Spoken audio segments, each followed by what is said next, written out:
My name is Margus Kolga, and I am the ambassador of Estonia in Sweden, and I will be one of the hosts of today. Estonian Embassy in Stockholm have tried to package this seminar already for a while. First, we wanted to have it last November. Then the new wave of virus struck and forced us to postpone the seminar until February. In February, as all you know, nothing was changed. Things turned out even more sour. But our aim was to have the event in person, being together in real terms. Now we are here at the beginning of May, and still without complete liberty to engage in an old-time form of the meeting. The circumstances are still hectic. We decided to go for a hybrid form of interaction, so that some of us are gathered here in the Estonian Embassy in Stockholm, some of the speakers are at home or their workplaces, and majority of the audience could follow us through the net. It is a modern way to speak about old things. The idea to organize the event dedicated to Arctic was inspired by 3 important anniversaries and by one of the political goals Estonia has been pursuing for the last 2 or 3 years. Namely, this year, 2021, we are celebrating 100 years of establishing diplomatic relations between Sweden and Estonia. This is one important milestone that links the present and the history, also the history that preceded the diplomatic handshake, into one single entity. Then there are anniversaries connected with 2 world-famous seafarers who happen to be born in Estonia: Johann von Krusenstern and Fabian Gottlieb von Bellingshausen.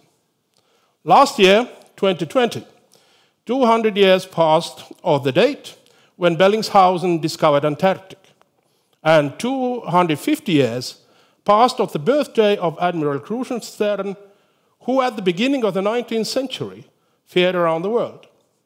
Those 2 individuals might be the best-known Baltic German explorers, but there is a long list of other names that left their footprint into geography, science, and exploration. And last but not least, Estonia has applied for the observer status in Arctic Council and is waiting for the decision by council members. As a fun fact, Estonia is for now the northernmost nation who is not in the council yet. For these reasons, Estonian Embassy in Stockholm and Estonian Maritime Museum joined the forces to organize today's event. It will be in the row with the seminars we have had recently with Norwegians and Americans, and hopefully it will also contribute to the Arctic studies in the same productive way. Celebrating centenary of our diplomatic relations is providing also an excellent opportunity to chart new avenues for future cooperation. In this context, Arctic ticks several boxes to be one of the areas of common interests, where we could do more together. Sweden, of course, is leading by example, not only as an Arctic Council member, but also as a fervent supporter of multilateralism and a leading voice on sustainability and green transition, shaping the future in a very, very profound way. But exactly these objectives and principles are important for Estonia, so I hope for the successful and like-minded cooperation also in this area in the future. For these reasons, I am very glad that Estonia is applying currently for the observer status at the Arctic Council to do its part and to contribute to all these global efforts. The Arctic is going through a transformation, as we know, and in our view, could benefit from enhancing international cooperation. As the preeminent fora in the Arctic, celebrating its 25th anniversary, the Council has been instrumental in providing a multilateral response to the variety of issues concerning the region based on the best available science. Scientific expertise is also an area where Estonia excels. Estonian scientists have been cooperating with their Nordic colleagues in Arctic research for a long time, but there is plenty of untapped potential. As this seminar so vividly demonstrates, the well-known centuries-old ties between Estonia and Sweden also extend to the Arctic. Estonia has long traditions in polar research and expeditions, and this seminar is dedicated to the maritime aspect of Estonian links with the Arctic.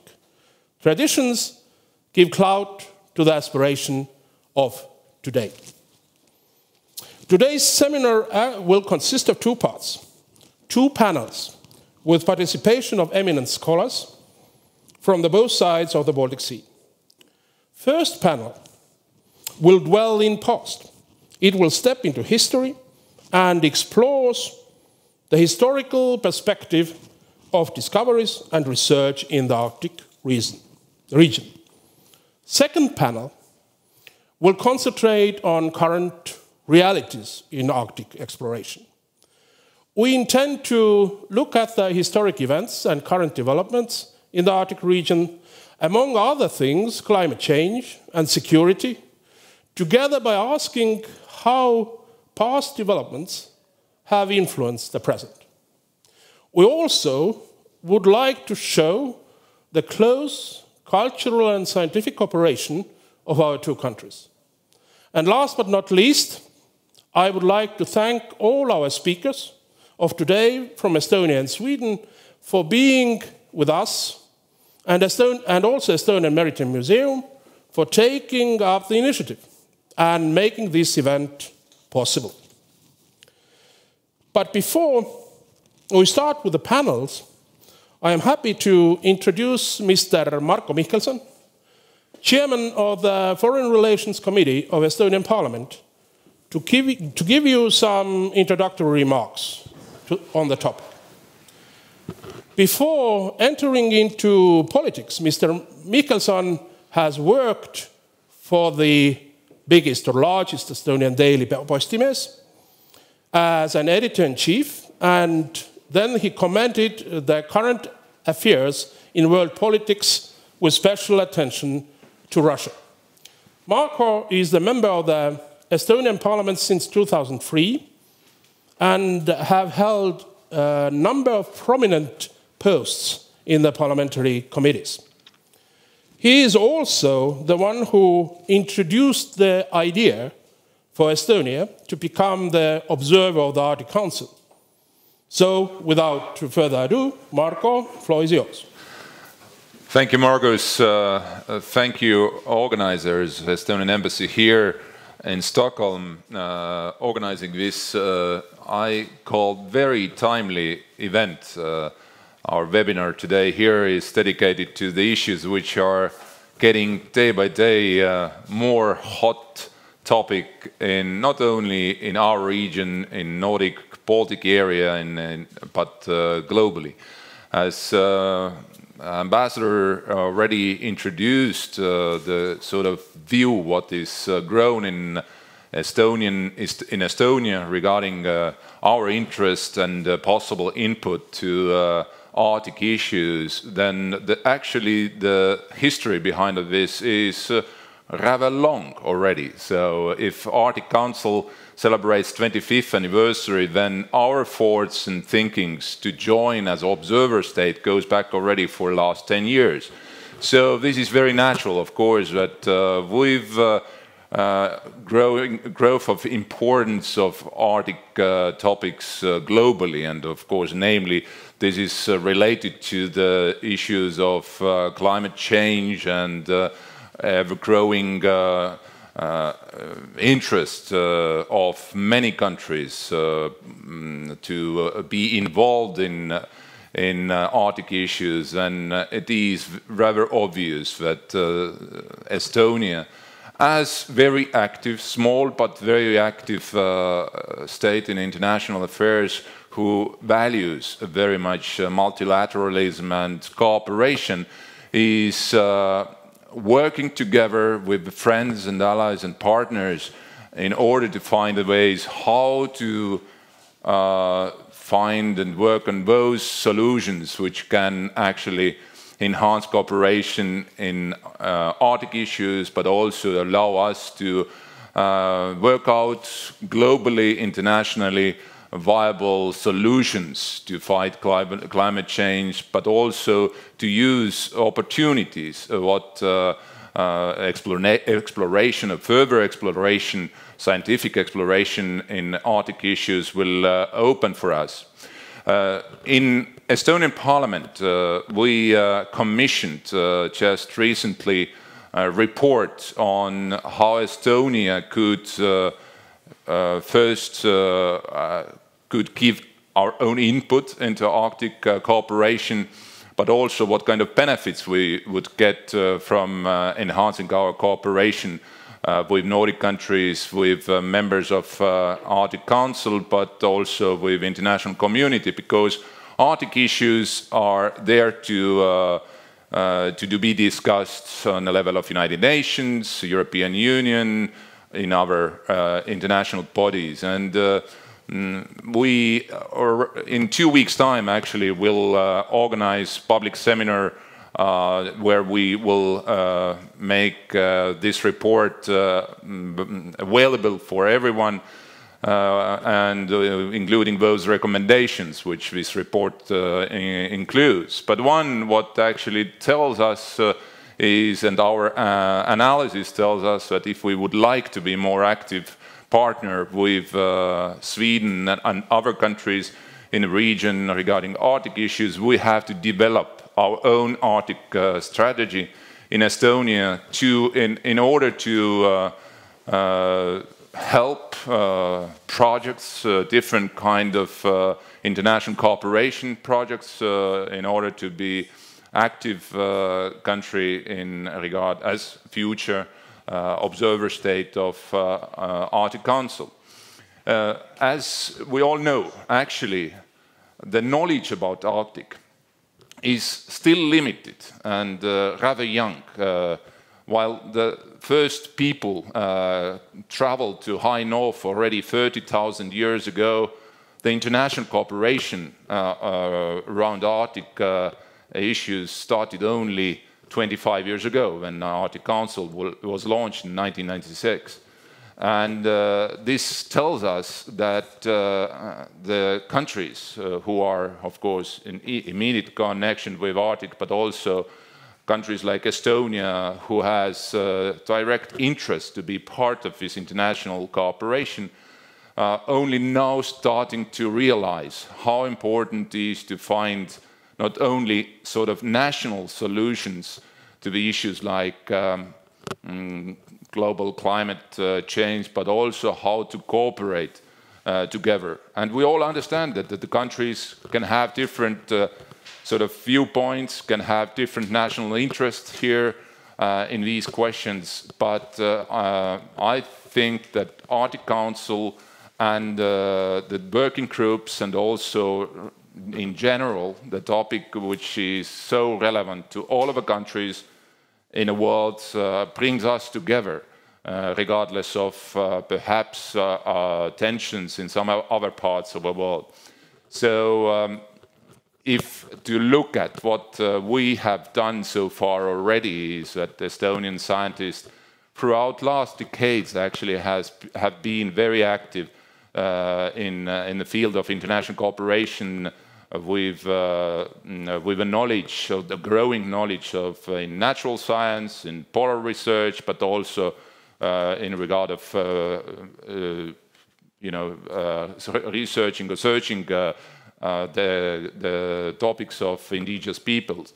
But also what is for us very interesting and would be something what we must explore more, is that a part of those perhaps negative trends what we're seeing in case of global climate change and the impact from Arctic, also there are opportunities in terms of economic cooperation, the opening up of Northern Sea Route, and possibility to use actually this connection line in order for international trade, commerce, and just let's think loudly if there is a future possibility to connect Kirkenes seaport with Rovaniemi by railroad track and then down to Helsinki and through Tallinn with newly constructed Rail Baltic, then this is another opportunity how the Arctic issues can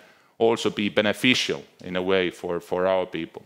But last but not least, of course, growing importance of Arctic topics, where geopolitics, geoeconomics, but also, as I mentioned, global climate issues are crisscrossed, then it is obvious that there is also security issues highly prioritized in terms of international cooperation. And of course, as a small country, in our interest is that those who are cooperating in order to solve those international problems around Arctic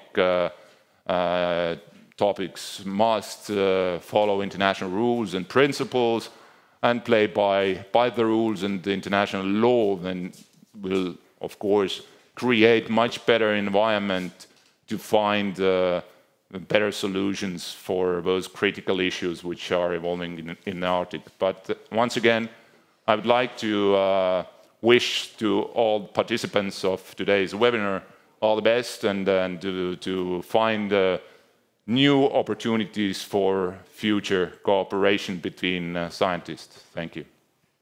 Thank you, Marco, for those introductory words, and I'm very happy that you stressed very much on the cooperation. And also Estonian will and wish to be in that cooperation. That definitely will show that we understand how important the region, our Arctic, is for the global, but also for the regional issues. Marco will stay with us also for a whole seminar, and if there will be questions on him, then during the second panel or after the second panel, he's also willing to answer those questions. So please, feel free to answer. But now, as time is short, I think we have to go to our first panel, which will look at the historical perspectives of discoveries and research in the Arctic region. And we have asked four dedicated and eminent persons to cover that topic from the different perspectives. First speaker will be Urmas Dresen, the director of the Estonian Maritime Museum, and he will talk about the Estonian seamen on the Arctic Ocean and Siberian rivers in the second half of the 19th century. He then will be followed by Dr. Felix Kornishev, researcher of the Estonian Maritime Museum, who intends to look at the Krusenstern's interests in the Arctic and Kotzebue's and Rangel's explorations in the Arctic. Then, leaning on family archives in Kalmar Museum, Mr. Otto von Krusenstern, the chairman of the Swedish family of Krusenstern Association, will speak about the well-known Krusensterners in Sweden and about the von Krusenstern family archives in the Kalmar Museum. And the panel will be concluded by a presentation by the director of the Swedish Army Museum, Dr. Stefan Lundblad. He will talk about Swedish maritime and polar expeditions in the 19th century. But now, without further ado, I think we have to go to the first presentation, and it will be given by Mr. Urmas Dresen, who I already introduced as a member of the board of the Estonian Maritime Museum. Urmas has been engaged with the museum for ages. As far as I know, already since 1979, he started to work in the museum, and during the period of 1998 until 2017, he held the position of the director. So more than 40 years of experience, actually. So please, Urmas. Thank you. Thank you, Ambassador. And we, from the side of Maritime Museum, are very grateful that we have this opportunity to have a seminar here in Estonian Embassy in Stockholm. Thank you for that. I know that all the way to here, to this point, was quite long, and it's now we are here. But I am taking you back to the 145 years, to the history, about Estonian ordinary seamen who maybe, I can't say that they are forgotten, but maybe they are not so remarkable as we can say about Estonian, born in Estonia, Baltic German geographers and explorers about whom we will talk later by the next lecturer. But they indeed had their important role in starting in 1870, 75, 76, 77, all this period. But first of all, I want to start also with Adam Johan von Krusenstern. And in that perspective, because the grandson of the Adam Johan, Otto Paul von Krusenstern, was also explorer in the far north, and he did many attempts to explore the Kara Sea, Novaya Zemlya, and also river mouths of the Ob and Yenisei, but not very successfully. And even last time, when he went back with his last not very successful expedition in 1862, he said that Kara Sea is not possible to navigate on the Kara Sea. It's absolutely impossible. But suddenly he was not right. It only took some years when many seafarers from Sweden, from Britain, from Estonia, Latvia proved that it's really possible. And a little bit background. Okay. It was not set. Okay, that's okay. Just background. Estonian Maritime School or Navigational School in Heinaste, Ainaži, what was founded in 1864. In our story, plays very important role. And for mainly the leader of the Heinaste or Ainaži Maritime School, Christian Dahl, and also his partner in teaching, Nikolai Raudsepp. Now, the harbor itself was quite small, but in our story it's not so important. But the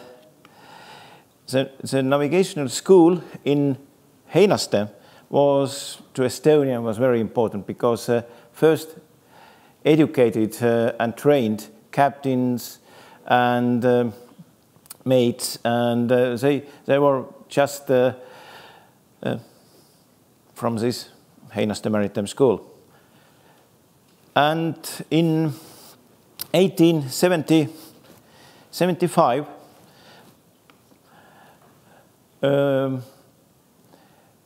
Latvian politician, and also he was very interested in seafaring, Krišjānis Valdemars, took a connection with Christian Dahl and had a proposal that quite wealthy merchant from Siberia, from Irkutsk, Alexander Trapeznikov has an idea.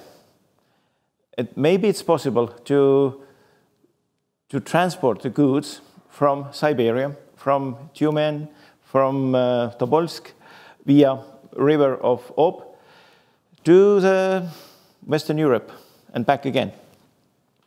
It was one of the first attempts, and Christian Valdemars said to Christian Dahl, maybe you, with your partners, can a little bit investigate the seafaring possibilities in Ob River.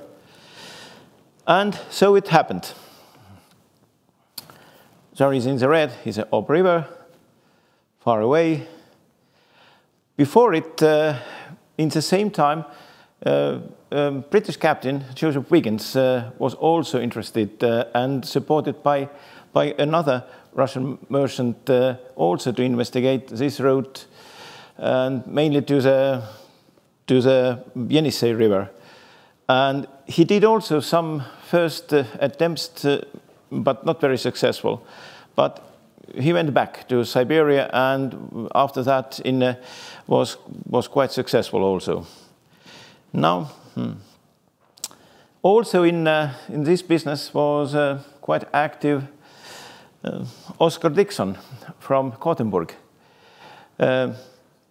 Swedish merchant, Scottish origin, and he was supported and had collaboration with Alexander Sibiryakov, and they both supported the Nordenskjöld expedition later. And here is Alexander Sibiryakov.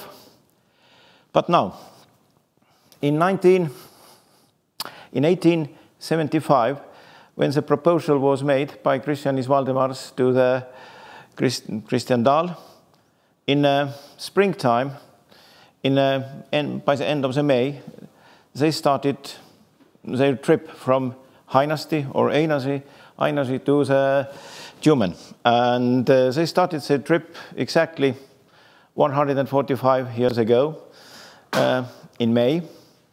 First, they traveled to Moscow. From Moscow, they got some stuff to their expedition and chronometers also. And then by train, by ship, and by horse carriages, they finally went to Tyumen. And from Tyumen also by the river to Tobolsk. And here is Nikolai Raudsepp. And in two photos. Now,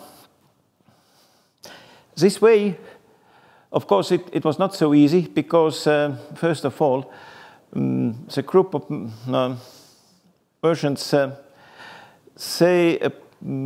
collected the money for this expedition, and in quite great amount. It was 30,000 rubles, and also it was said it was also planned that they will build a small sailing ship in Tyumen, and later it was the main rigging was put on in the Tobolsk.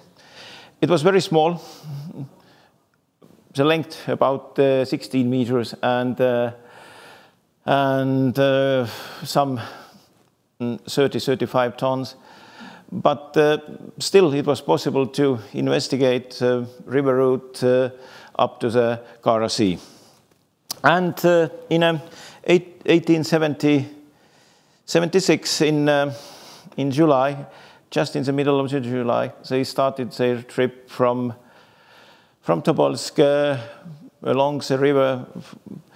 First of all, Irtysh, after that, Ob River up to the Bay of Ob, and it was not all the time very successful because there was a lot of sandbanks, and they ran a shoal and some smaller disaster. But finally, they ended up quite successfully to the Gulf of Ob and later back to the Obdorsk. And during the way, Christian Dahl and Nikolai Raudsepp made very accurate map about the river, and then they sailed back. It was that kind of first first part of this their expedition, and next summer, it was already different, because the merchantman bought a steamer. It's called Louise from Lübeck. The steamer, it was a little bit bigger than a sailing ship, and then was an ambitious plan to sail from Lübeck to London, have some goods, and then sail to Tromsø. From Tromsø already to the Kara Sea and to the Ob River, and the final destination was town Tobolsk with some goods. And they did it. They did it very successfully, and it was a great news to the Alexander Trapeznikov. And next year it was again when they started to already build up 3 sailing schooners already in a Tobolsk, and then maybe in 1878 it was successful again, because one of these sailing ships arrived safely from Siberia to the London, also with the goods, and again next year it was already not so successful, because 3 sailing ships were captured by the ice, and they stay there over winter, and after the winter they were not possible to use them. And here to the end is only some pictures from the Tobolsk and some of this Ob River, and here is also Tumen. And maybe that's quite all.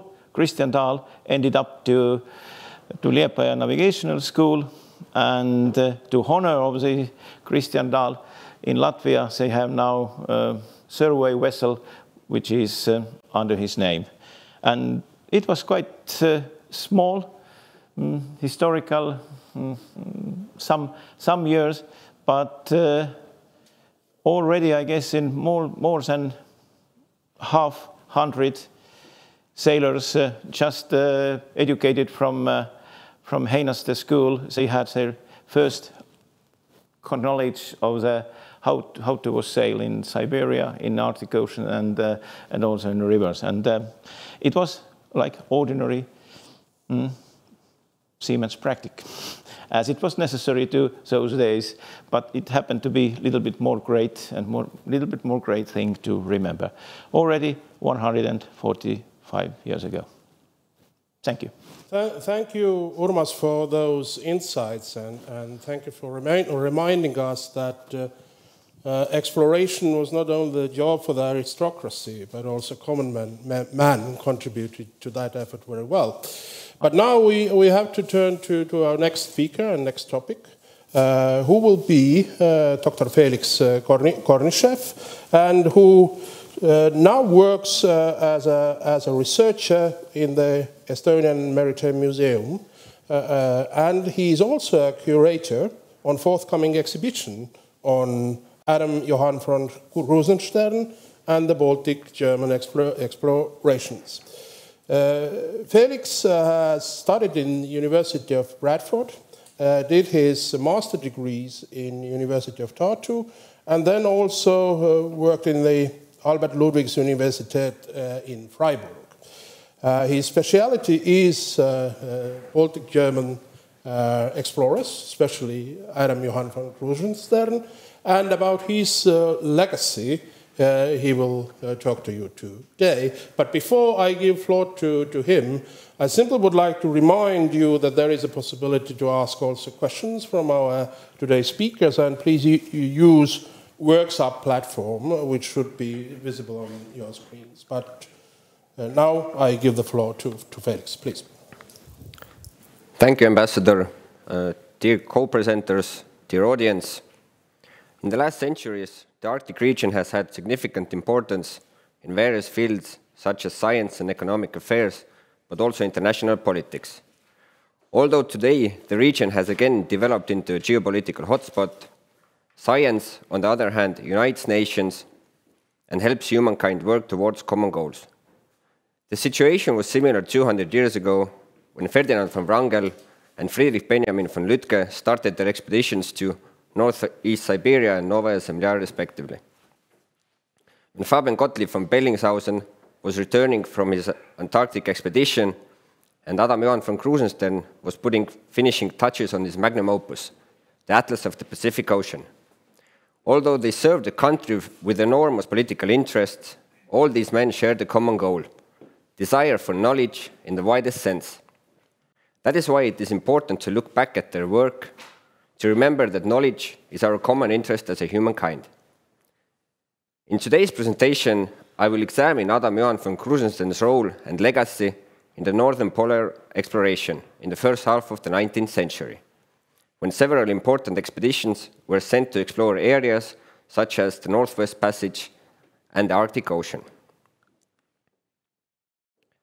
Russian seafarer of Baltic-German origin, born in Estonia, Adam Johan von Krusenstern is today perhaps best known as the leader of the first Russian circumnavigation in 1803-1806. What is perhaps less known is his scientific work, his vast international scientific network, and also geographical and cartographical work. Now, with the first Russian circumnavigation, the Russian Empire proved that it was able to maintain a grip on the colonies that were weakly connected to the metropolitan territories. The Russian Empire also joined a number of great maritime powers who had managed to circumnavigate the world before them. However, there was something that made the Russian voyage different. Krusenstern was not only interested in circumnavigation as such, he had strong scientific aspects in mind, which in the context of history of geography and cartography became important in the following decades. The first Russian circumnavigation was also a premise for further explorations not only in the Pacific region, but also Russian Far East and northern polar regions. Thus, Krusenstern was a leading figure in the 19th century Russian geographical sciences, through which many seafarers from Estonia of Baltic origin contributed greatly towards filling the white spots on the maps. On this map you can see the route of Krusenstern's circumnavigation, but also notice the white spots in the northern polar region. Krusenstern's scientific interests started to occur during his service in the Royal Navy between 1793 and 1799. He noticed empty spots on nautical charts from the Labrador Peninsula towards north between the eastern coast of North America and the western coast of Greenland. How does the coastal line continue from there, and does it reach the Siberian coast? He asked himself. The northern coast of North America was completely uncharted back then, but the situation was a little better on the northern coast of the Eurasian continent, where the coastal line was roughly drawn on the chart.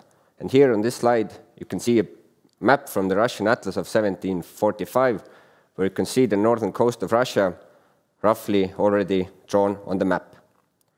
Another question Krusenstern asked himself was, how accurate are the locations of various islands and coasts that were already drawn on the charts? He could answer the question by relying on his own experiences. It was not accurate, but did not have answers to the former questions.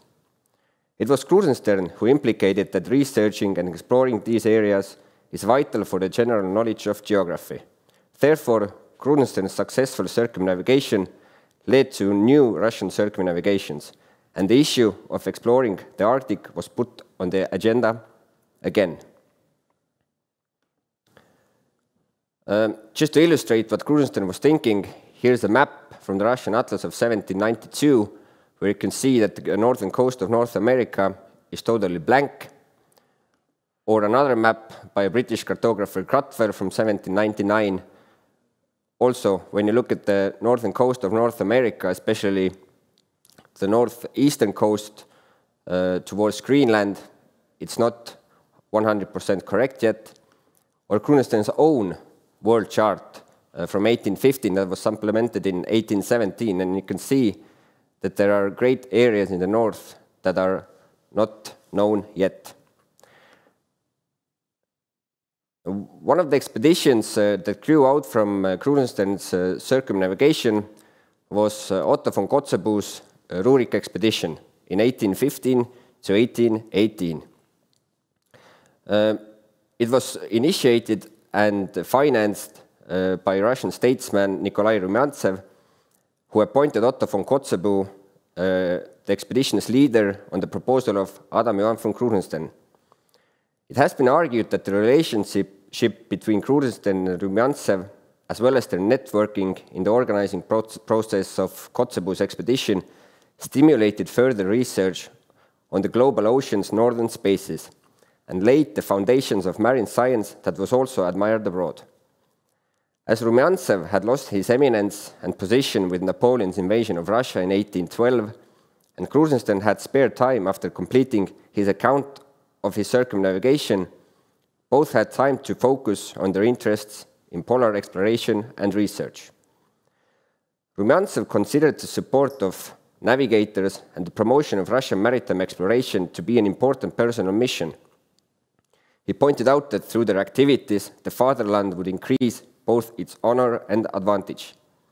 Rumyantsev's dream was to solve the question, the secret of the Northwest Passage. Krusenstern, who saw great advantage towards the completion of his Atlas of the Pacific, was made responsible for the scientific goals and preparations of the voyage. He wrote an overview about the history of the Arctic Ocean, as well as historical charts and atlases that covered the area. He also drew up the scientific instructions for the expedition.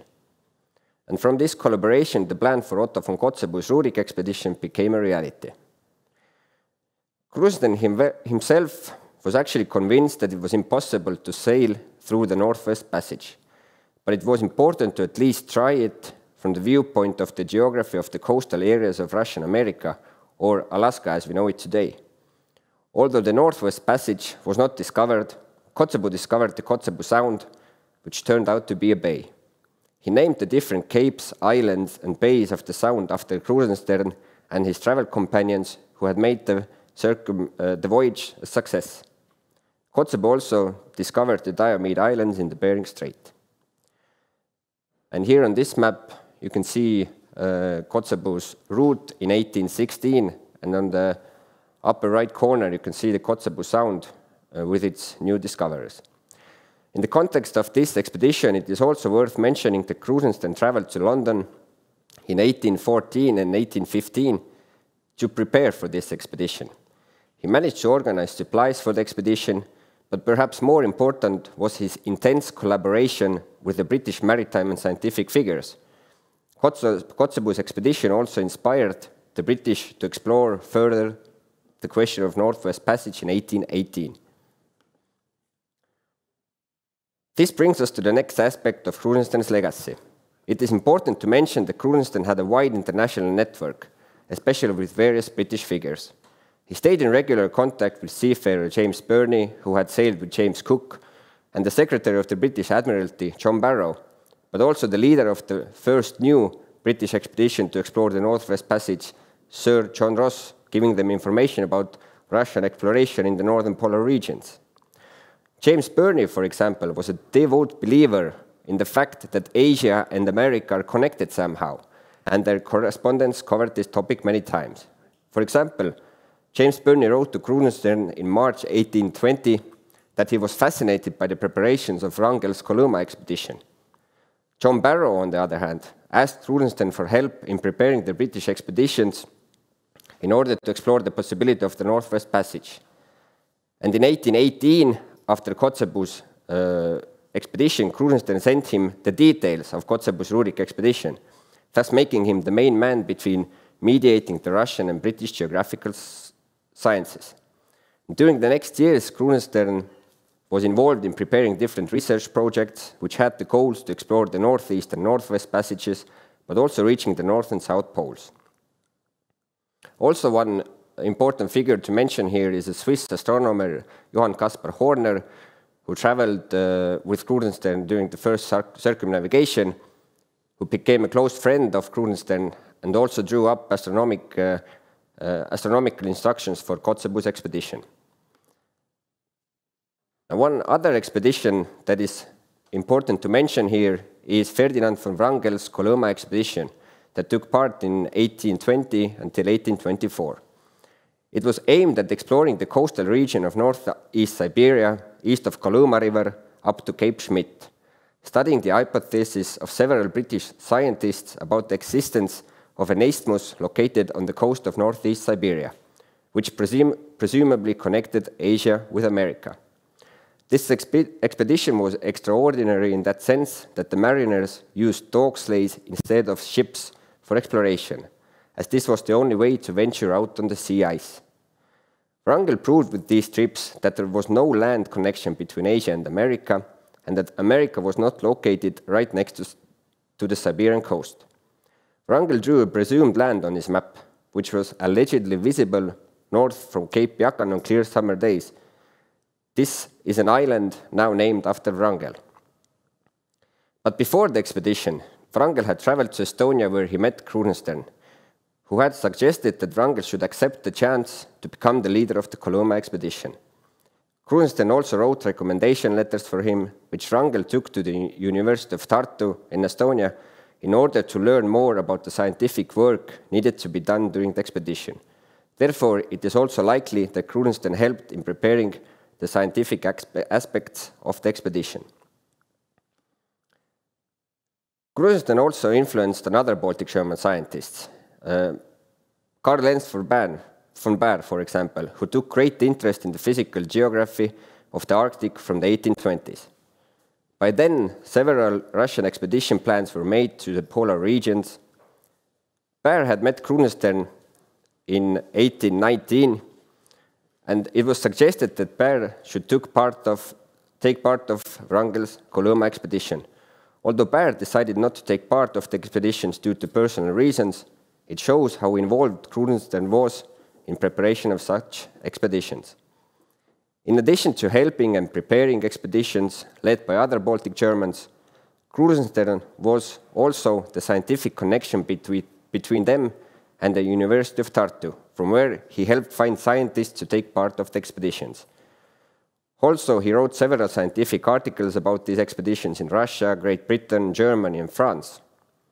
He helped to prepare Matthias von Hedenström's expedition to the New Siberian Islands in 1809-1811, Friedrich Benjamin von Lütke's circumnavigation to explore the North Pacific, Karl Lenz von Baer's expedition to Novaya Zemlya in 1837, and played an important role in publishing Alexander Theodor von Middendorf's expedition to Siberia in England. All of this raised Krusenstern's international profile as a scientist. Testimony to that was that he was elected a member of many academies and scientific societies in Europe. Last but not least, one has to mention Krusenstern's son, Paul Theodor von Krusenstern, who explored the northern polar regions of Russia, and grandson, Otto Paul von Krusenstern, who led an expedition to the Kara Sea in the beginning of 1860s. Here on the right-hand side, you can see a small gallery of Baltic German scientists from Estonia who contributed greatly towards the research in the polar regions. To conclude, we saw that Krusenstern was a leading figure in Russian maritime exploration in the beginning of the 19th century. His work as a maritime figure, but also scientist and cartographer or geographer, was admired not only in Russia, but also in Europe. Regarding the northern polar regions, he was one of the first to emphasize the scientific importance in exploring these parts of the world, and took great interest in questions such as the Northwest Passage or the Northeast Passage. Although he himself did not travel to the northern polar regions, he helped to organize and prepare other expeditions, often giving scientific advice. And what is also extremely important is that he managed to systematically put new discoveries on the maps. And last but not least, he was also a founding member of the Russian Geographical Society in 1845, together with other Baltic German explorers and scientists, Friedrich Benjamin von Lütke, Ferdinand von Rangel, and Karl Lenz von Baer. And here, the last map I will show you is Krusenstern's world chart that was supplemented in 1825.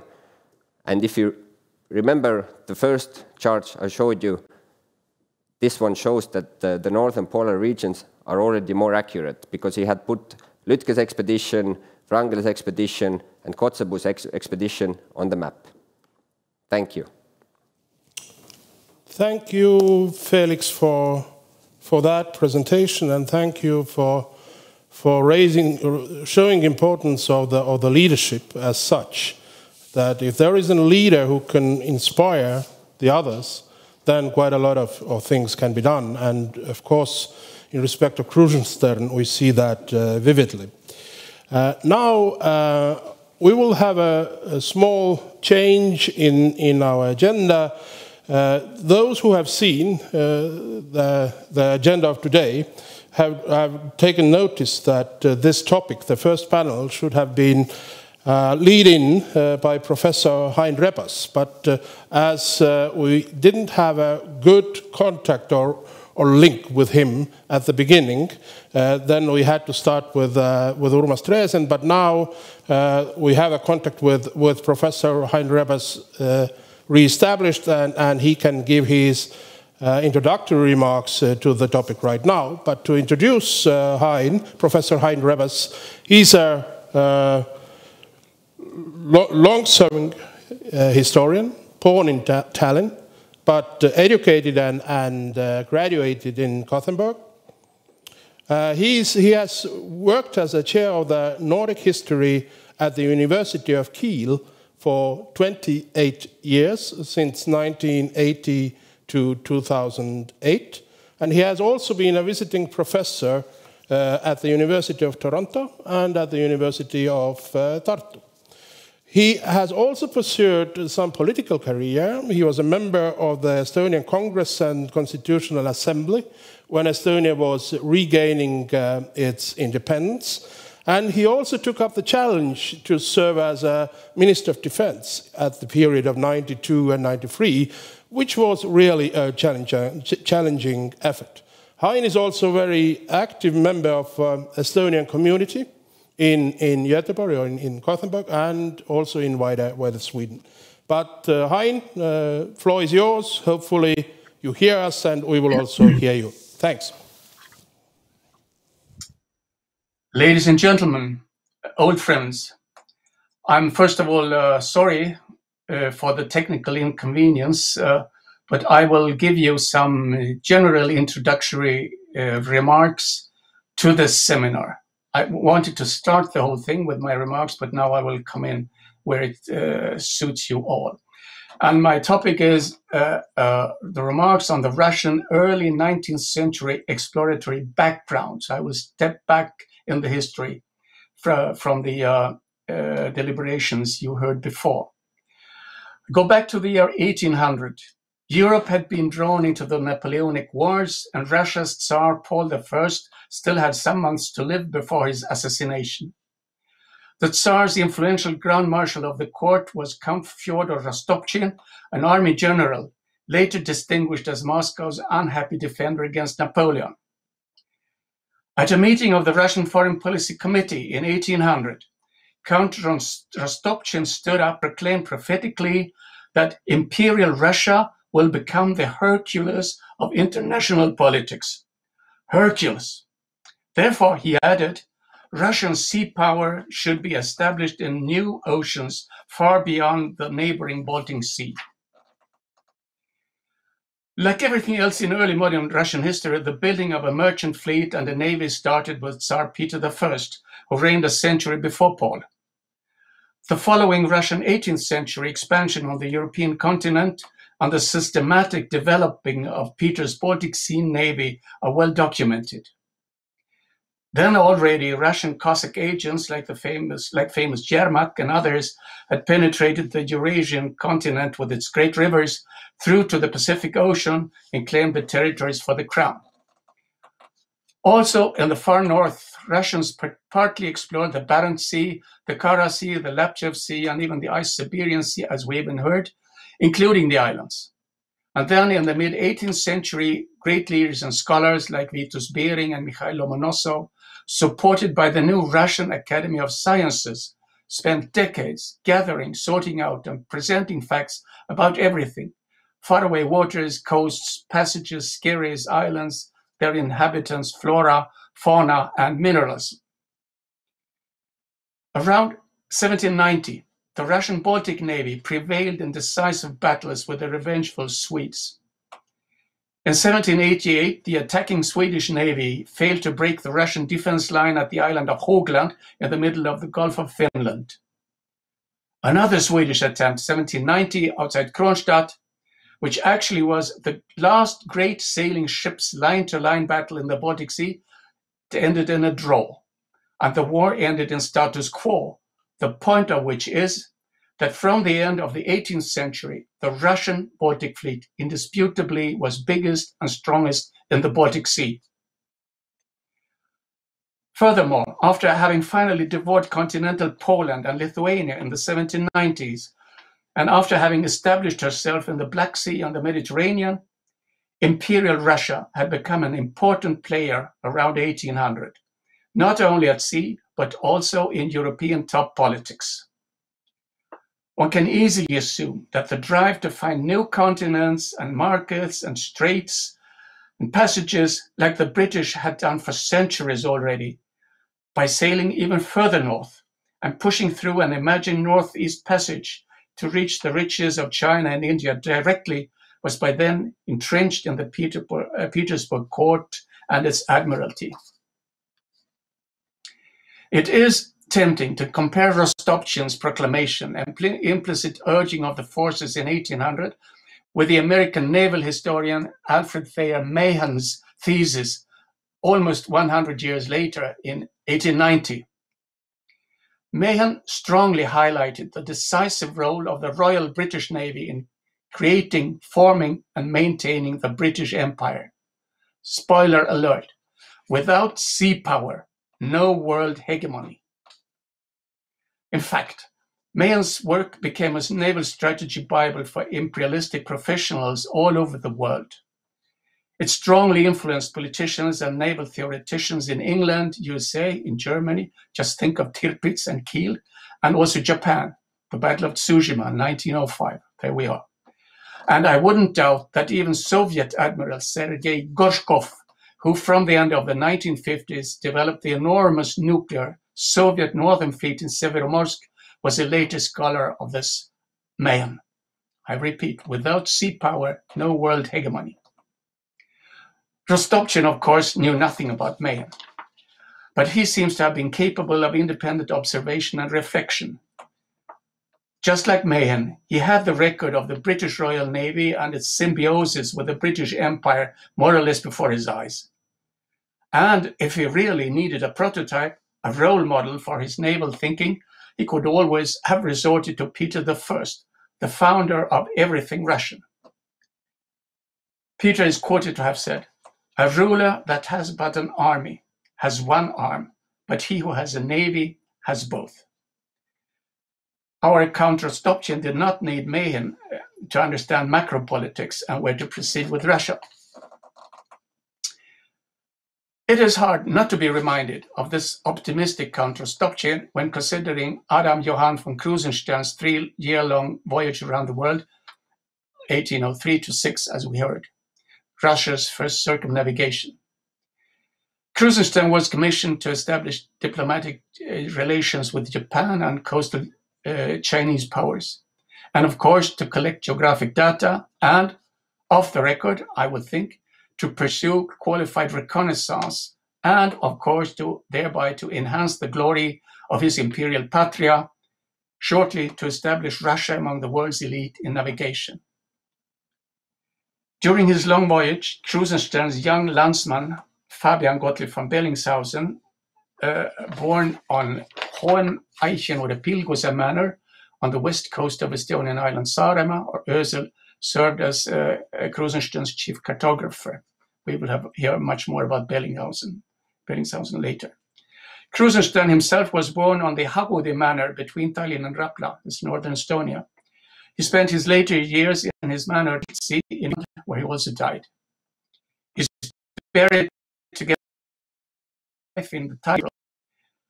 One of his cadets on board was a 16-year young von Kotzebue, a Tallinner, son of the famous playwright August von Kotzebue, about whom we also heard some before. But now back to politics. During the Napoleonic Wars, Russia seized Finland from Sweden. Then the Vienna Peace Congress of 1815 turned out extremely favorably for Russia. And as one of the sharpest tools of proactivist Tsarist foreign policy, the Russian Admiralty then renewed its interest in exploring, mapping, and claiming faraway seas and coasts. Already in the same Vienna year, that's 1815, now 28-year-old Kotzebue, on a private initiative, as we heard, set out from Kronstadt on the so-called Rurik expedition. And in two expeditions, 1815 to 18, and then in the middle of the 1920s, he discovered and mapped more than 400 islands in the faraway Pacific. And, well, his later years were spent on his Goa manor south of Tallinn, and he died in Tallinn. And in 1819, the Russian Admiralty was able to launch two new well-equipped explorative expeditions to the far side of the globe, one to the north and the other to the southern hemisphere. The southern one was led by Fabian von Bellingshausen. We will hear more about him. As we know, he also discovered Antarctic. The northern expedition, 1819 to 23, moved around in the Bering Straits, the East Siberian and the Chukchi Sea, and along the American northwest coast, as well as in Alaska, then still under Russian rule. Managed by tough leaders like Ferdinand from Rangel, so another Baltic German, the expedition pushed further north than man had ever previously sailed. Wrangel spent his last years on his manor Roela in Virland, between Tallinn and Narva, and passed away in Tartu. Summing up, concluding, we have seen that around 1800, accumulated intellectual, financial, physical, and mental resources, and of course muscle, for exploration and expansion at sea, now also across the globe, were at hand in self-confident and forward-looking St. Petersburg. The preconditions for what was coming were set. And in one way or other, we hear Count Rostopchin's bold proclamation about Russia as a future Hercules of the sea resound, also in the strenuous contributions by the following already mentioned quartet of explorers: Adam Johann, Fabian, Ferdinand, and Otto, all four of them, as it happens, our fellow countrymen and protagonists of our following afternoon deliberations. Thank you for listening. Thank you, Professor Rebas, for those meant to be introductory remarks for today's topic. I'm really sorry that you can't be with us this time, but definitely there will be other opportunities. But I also would like to thank you for reminding that behind the explorations there is not only sort of the human interest or adventurism, but very often behind the explorations are political interests, trade interests, also military interests. And that has also strived quite a lot of explorations and helped the humankind to find out the things what they haven't knew before that. But now I think we have to turn to our next speaker, who will be from the Swedish side and who will join us over the net. He's Otto von Krusenstjerna, member of the Krusenstjerna or Krusenstern family here in Sweden. His background is actually military. He started to serve Swedish military Göta Logistic Regiment already since 1973 and pursued his military career in many posts and also in many international posts. He has also served in NATO S4 Nordic Polish Support Group staff in Hungary, for instance, and also been in the mission in Afghanistan. So, person who have seen the world around also nowadays, but Mr. von Krusenstjerna will concentrate in his remarks today on the Krusenstjerna family in Sweden, and of course we will hear also some words about the association he heads and also Krusenstjerna family archives. Please, Otto, floor is yours. Thank you, Mr. Ambassador. Ladies and gentlemen, at first let me say that I'm honored being asked to speak in this seminar. As Mr. Ambassador said, I will introduce you to the family von Krusenstjerna and its family branch in Sweden, and explain the formation of its archives in Kalmar Museum, and give an overview of its Adam Johan von Krusenstern content. I hope my slides, that it will work. Excuse me. Just need to check my mobile there, and contribute to the understanding. This heavily reduced family tree shows you a genealogical structure of the family. The colored names will be mentioned as I go along in my presentation. In short, the family Krusenstjerna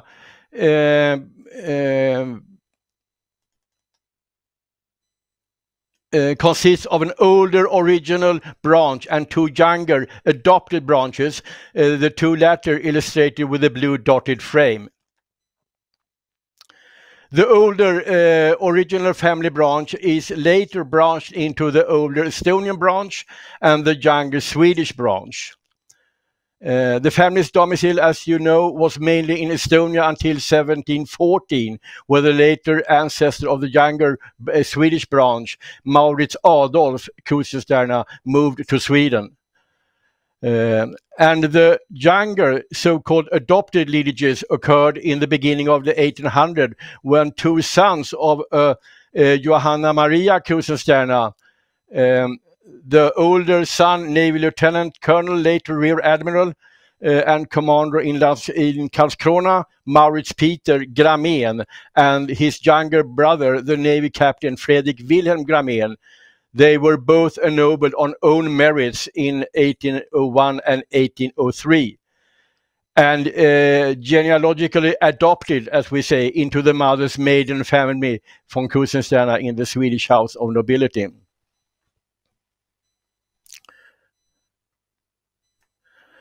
The ancestor Philip Crusius, whose own exploration in the 17th century may have set an example for the future Krusenstjerna explorers in the 19th century to follow. And he was born in Eisleben in Saxony in Germany. After completing the law studies, he began his diplomatic career, with which eventually led to his commission by Duke Frederick III of Holstein-Gottorp to lead an expedition to Moscow and Persia. The goal was to control the trade in silk produced in Persia Empire across the Caspian Sea, along the Russian rivers into the Baltic Sea. The expedition did not yield the desired trade policy results. The competition from Holland and England was too difficult, and a gigantic demand for money from the Tsar caused the failure. When back from the expedition, Philip Crusius settled in Reval as the residential representative of the Duke of Holstein-Gottorp, and he married the daughter of the Reval's councillor Johan Müller. In 1644, he went into Swedish service as an expert on Russian trade issues and manufacturers. He was knighted in 1649 at Stockholm Castle by Queen Christina and enrolled at the Swedish House of Nobility with the name von Krusenstjerna. He was later the governor of Reval.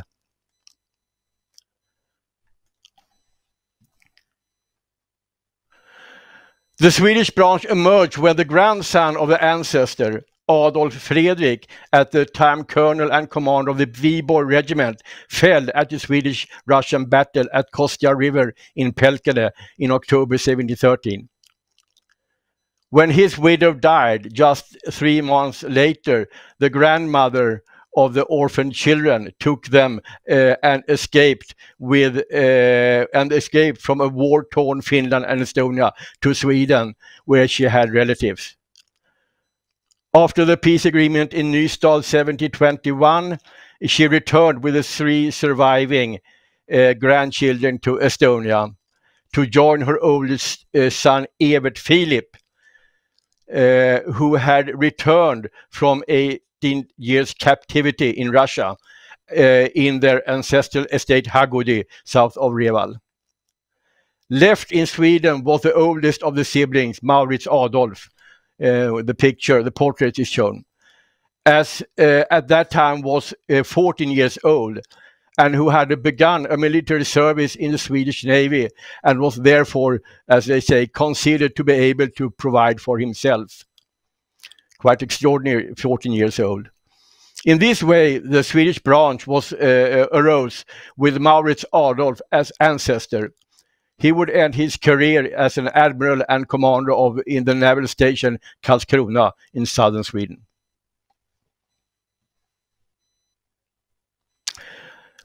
We have found a few proofs of contact between the individual members in the branches in the 19th century. And because family pedigrees were maintained in both the Swedish and Estonian house of nobility, branch principals of the principals probably knew of each other's branches. What we do know is that the later circumnavigator Adam Johansson, as a young Navy officer, participated, as we heard before, in several sea battles in Sweden's war against Russia, 1788 and 1790. He then had his 2 second cousins and their 2 nephews on the enemy side, at least in some of the battles. If he was aware of it, we don't know.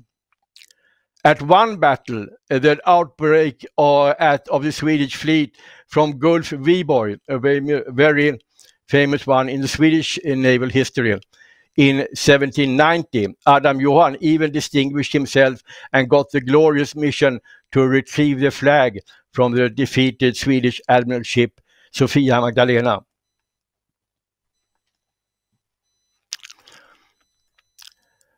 A proof of a presumed mutual knowledge of each other is this letter from Adam Johan, at the time not yet admiral, to his Swedish relative, Admiral Maurits Peter, ancestor of the first adopted branch, in February 1814.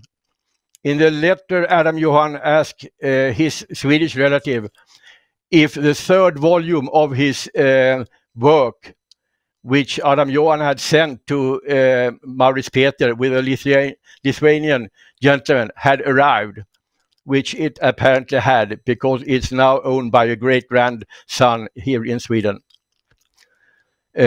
Unfortunately, Maurits Peter had died already in 1813, so the letter did not reach him in person.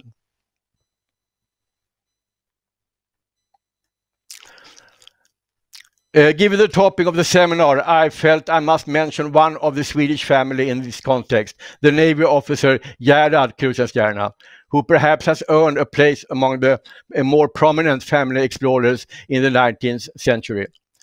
In 1872, he participated as captain of one of the most of the 2 escort ships, the Brig Gladan, in Adolf Erik Nordenskiöld's expedition to Spitsbergen and the Arctic Ocean. A dramatic voyage where the ship crews were unexpectedly forced to spend the winter in the polar night. The plan was, as we know, that Adolf Erik Nordenskiöld's steamer Polhem would spend the winter on Spitsbergen, and that the 2 escort ships would return after reloading equipment, several living rendies and forage and provisions for overwintering on Polhem. The departure was scheduled for the 16th September, well before winter set in, but it was a day too late. The ice froze and hindered all progress. Not until almost 9.5 month later, the 2 escort ships could be towed out by Polhem and sail back home. And now to the family archives in Kalmar. The archives are mainly collected by Major Philip von Krusenstjerna, my grandfather. During his officer's training in Stockholm, he was often a dinner guest by his father's cousin, Edvard, who would be his mentor and inspirer. Edvard published the first comprehensive genealogy of the family and was also the first in the Swedish branch who contacted his relatives in Estonia in the 1890s. This genealogy was Philip's starting point when he started his collection of documents, private letters and photographs of the family. He also made several trips to Estonia, while the archives would also contain quite extensive material from the Estonian branch, which needs a short explanation. At Philip's first trip to Estonia in 1923, he met with his distant relative Leonard, the last owner of the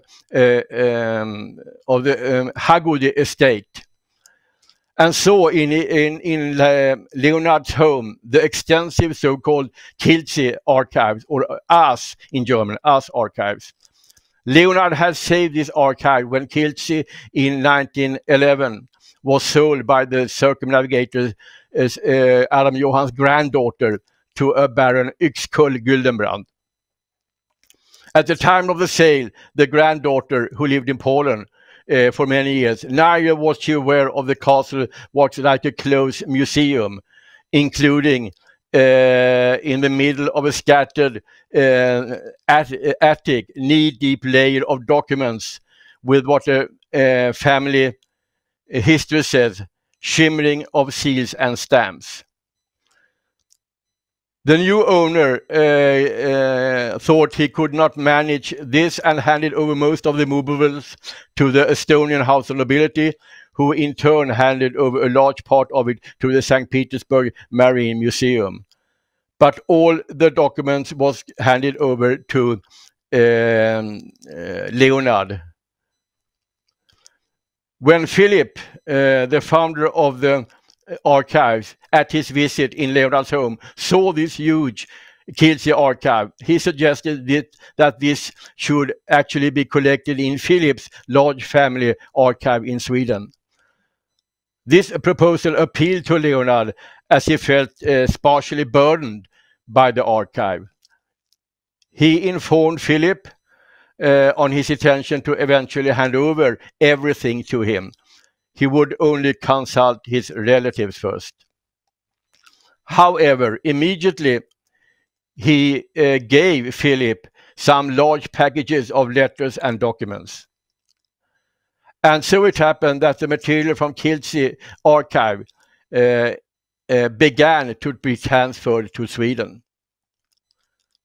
However, during Philip's visit, he had also arisen a genealogical interest in his host, the younger relative George, at the time 24 years old, which led to that George also started to build up an Estonian family archive. Thus, the transfer of original material from Estonia to Sweden, or from the Kiltsi archives to the Swedish archives, soon ended and was replaced with transcripts, which can be seen in the table of contents of the family archives in Kalmar.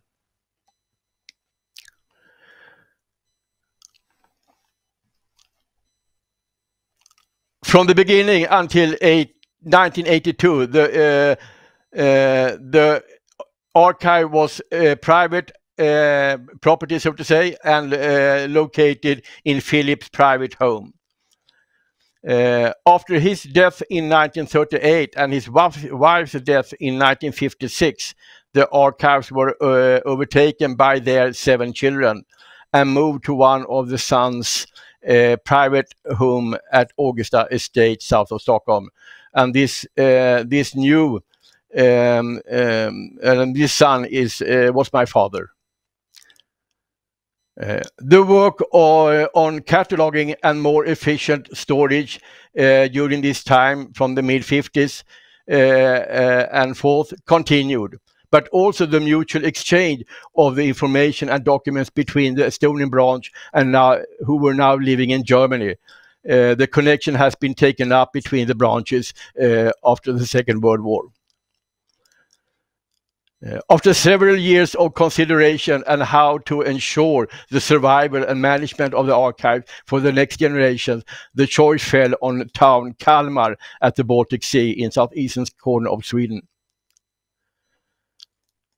The rationale behind the choice was partly because City of Kalmar and the Kalmar County Museum owned and managed a donation from 1940 of a well-preserved Krusenstjerna Garden Museum, which with much family history.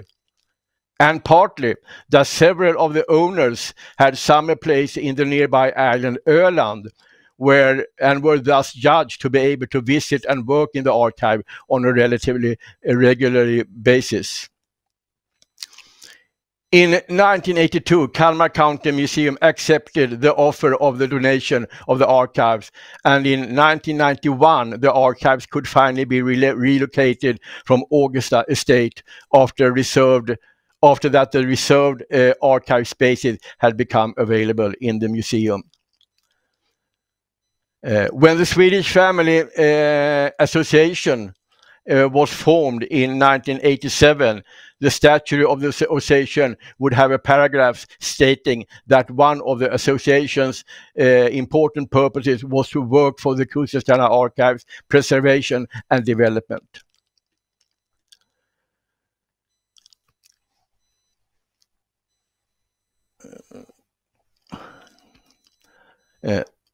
The archive was donated with the requirement that it should be preserved as a cohesive archive and not fragmented. Upon the handover, an agreement was drawn up with the museum and the family, between the museum and the family association, which, among other things, clarifies the family association's roles and possibilities.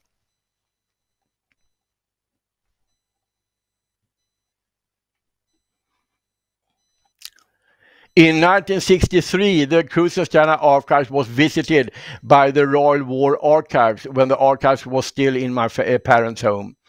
And they made then an inventory. The Royal War Archives then described this private archive as relatively unique through the presence of both documents and subjects and from all branches of the family.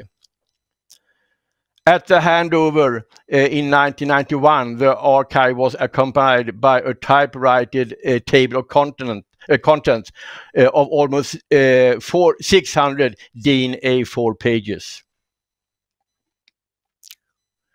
The table of contents is highly detailed in terms of records, more than 11,000 records. Each archive record is in list mainly consists of a family link and a short description about the record. An estimated 12–15% has been added during the first 20 years after the relocation to Kalmar. Most of the material donated in the last 10 years has unfortunately not yet been listed. But we can be happy in or the museum can be happy because there is an ongoing work within the family association in consultation with the museum as owner to digitize the archives list, to increase availability, facilitating listing of added material, make the content searchable, and enable future generations to manage the archive in the modern way of working and in accordance with the donation agreement.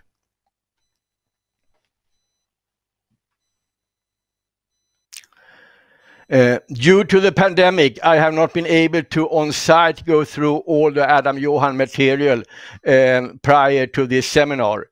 However, an analysis of the archive list gives you a pretty good idea of what it contains, as shown on the slide. The picture shows a rough summary of the Adam Johan archive records, and as you see, it's quite extensive and interesting, with especially regarding the many letters.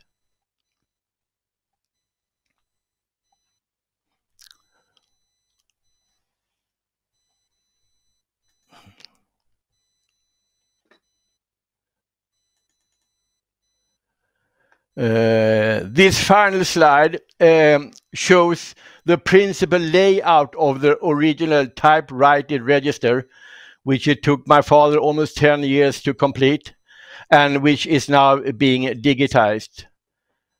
There is still a lot to be done, not to mention to explore in the archive. Whenever you start to open a folder, you end up sitting and reading very interesting things. The Estonian branch occupies approximately 20% of the mentioned almost 600 pages in the archive register. A challenge, of course, is that a lot of the Estonian material is in Russian, which unfortunately no one in the Swedish branch with an interest in the archive has mastered yet. That concludes my presentation, and I would finally like to say that it would be an honor to introduce any of you to the Kalmar Museum and personally guide you in the Krusenstjerna archives. Thank you for your attention. Thank you, Otto, for joining us, and thank you for enlightening us about the Swedish branch of the Krusenstjerna family and also its connection to the Estonian branch. But I actually would like to congratulate you for keeping up the heritage of the family and establishing the archives of the family and making that open also to the public for the researchers to study. So from my perspective, all success to you in the future, and I hope that there will be a time when I can also personally, from my own interest, visit the archives and look what can be found there. But thank you once again. Now we have reached the final stage of our first panel, and I would like to introduce you with Mr. Stefan Lundblad, Dr. Lundblad, who has also a long career in the museum affairs. So first he started in the Swedish National Maritime Museum and sort of took up his knowledge there. But now he is a director of the Army Museum. I hope that there is not too much competition between the Navy and Army in Sweden, and that will not hamper the work you are doing right now. Definitely, that's actually is a compliment. But Stefan will speak to you about the Swedish maritime and polar expeditions in the 19th century. So please, Stefan, and he's also joining us over the net. Yeah, thank you, Mr. Ambassador. Very nice to be here. I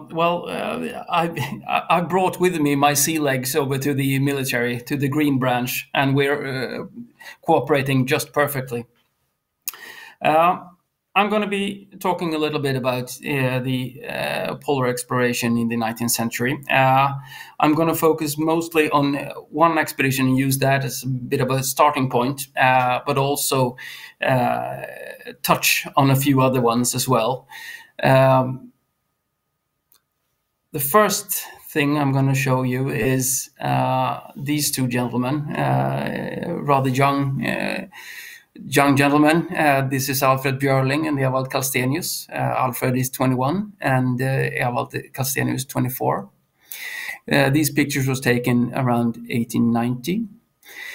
They started out to explore the west coast of Greenland in the summer of 1892.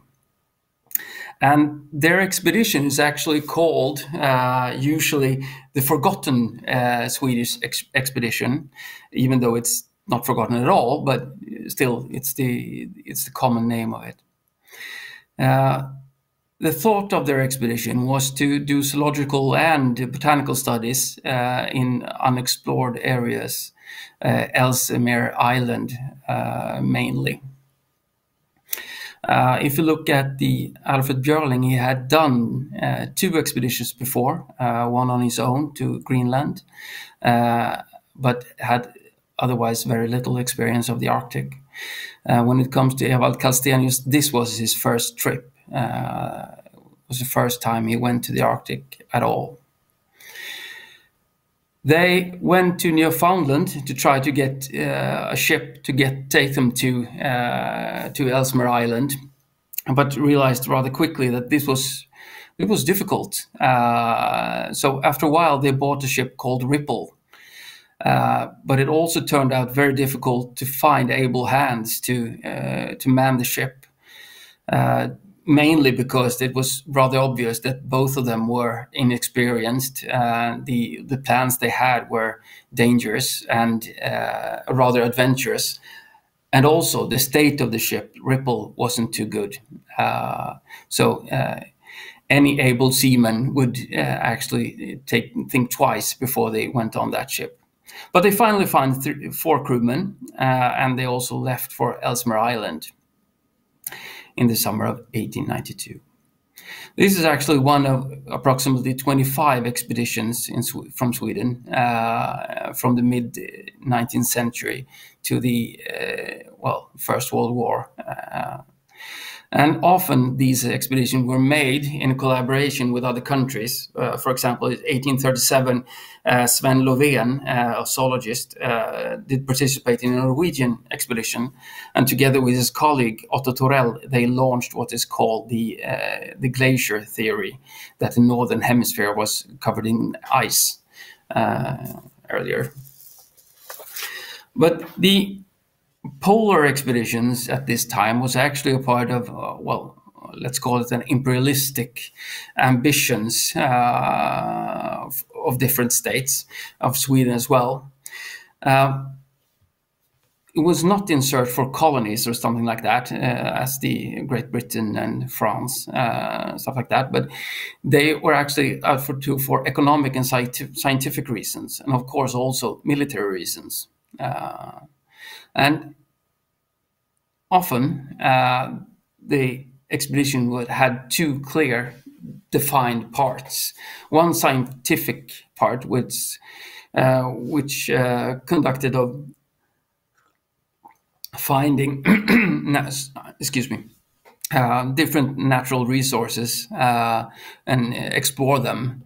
And the other part was to find out how to use these natural resources in different ways.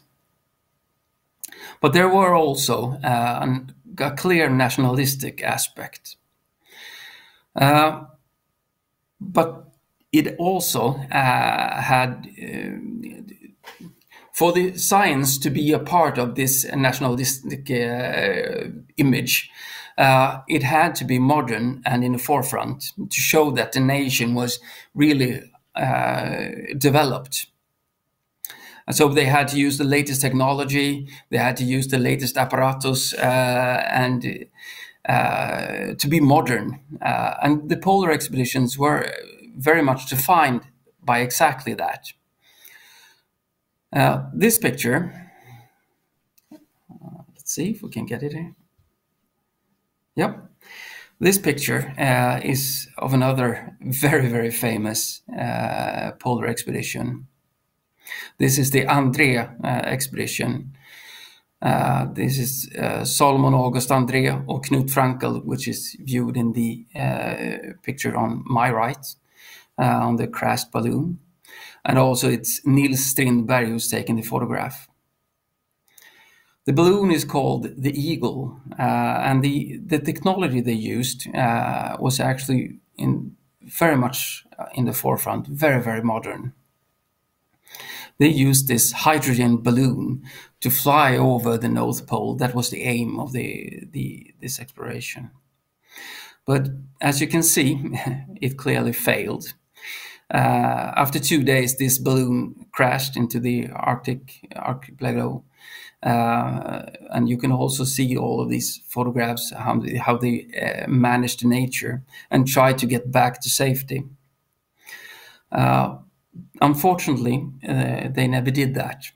They reached the White Island, the Kvitøya, where they succumbed to the nature and probably to polar bears as well. It's in the Svalbard region. And no one actually knew what happened to them for about 30 years until their last campsite were found, and also their remains and a lot of photographs and diaries. And you can look at this actually in the Gränna Museum, the Polar Center in Gränna. It's a very good museum. I have to say, I was there last year and was nominated to be Museum of the Year this year, mainly because of the exhibition about the Andrée expedition. If you look back towards the Björling Kallstenius, the young men I was talking about earlier, they were also part of this, trying to be modern, trying to use the latest technology. And actually, Kallstenius wasn't supposed to be to join this expedition at all, but to another engineer was supposed to follow Anders Björling. Oh. But they were able to loan all the latest equipment from different kinds of scientists in Sweden, from the Natural History Museum, from Uppsala University, from all over to use. And if they had managed, I'm not telling just yet if they did, it would have been seen as a national victory. But not only that, the polar areas were like a proving ground for both patriotism and masculinity, and for heroism as well. Actually, the time when this took place is called the heroic age of polar expedition, mainly because of the hardships that the different nature provided.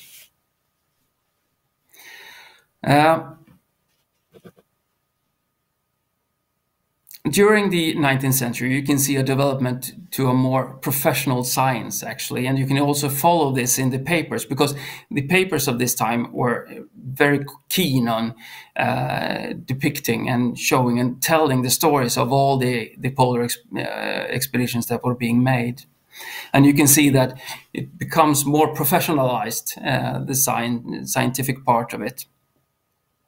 And there was also other parts of it that the newspapers very gladly wrote about, mainly if someone was the first white man at a certain place. And this painting is actually very what should I say, a very typical painting of this time. This is Adolf Erik Nordenskiöld, perhaps the most famous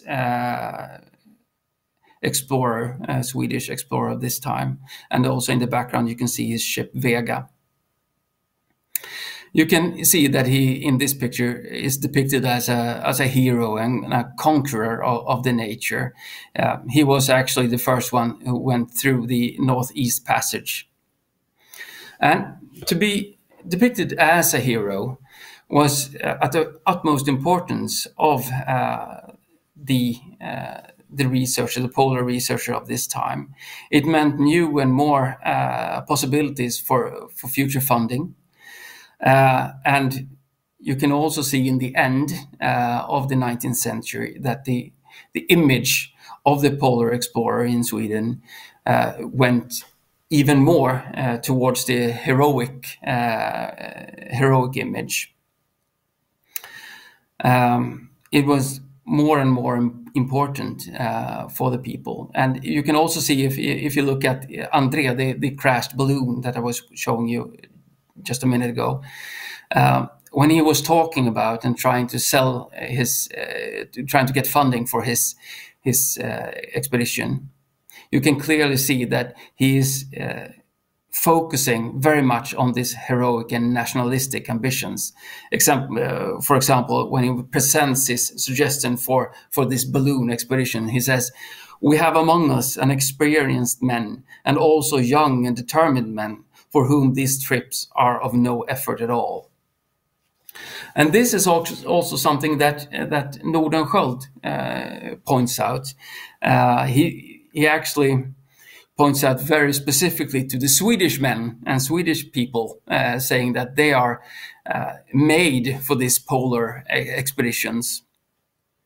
And his argument is, when he's talking in Linköping about the polar expedition of 1867, he says, "It is only us, the Swedes, that could equip such an expedition where every man are so confident and experienced with the polar region and the polar sea, that there is no effort in overcoming the hardships and challenges for us as Swedes."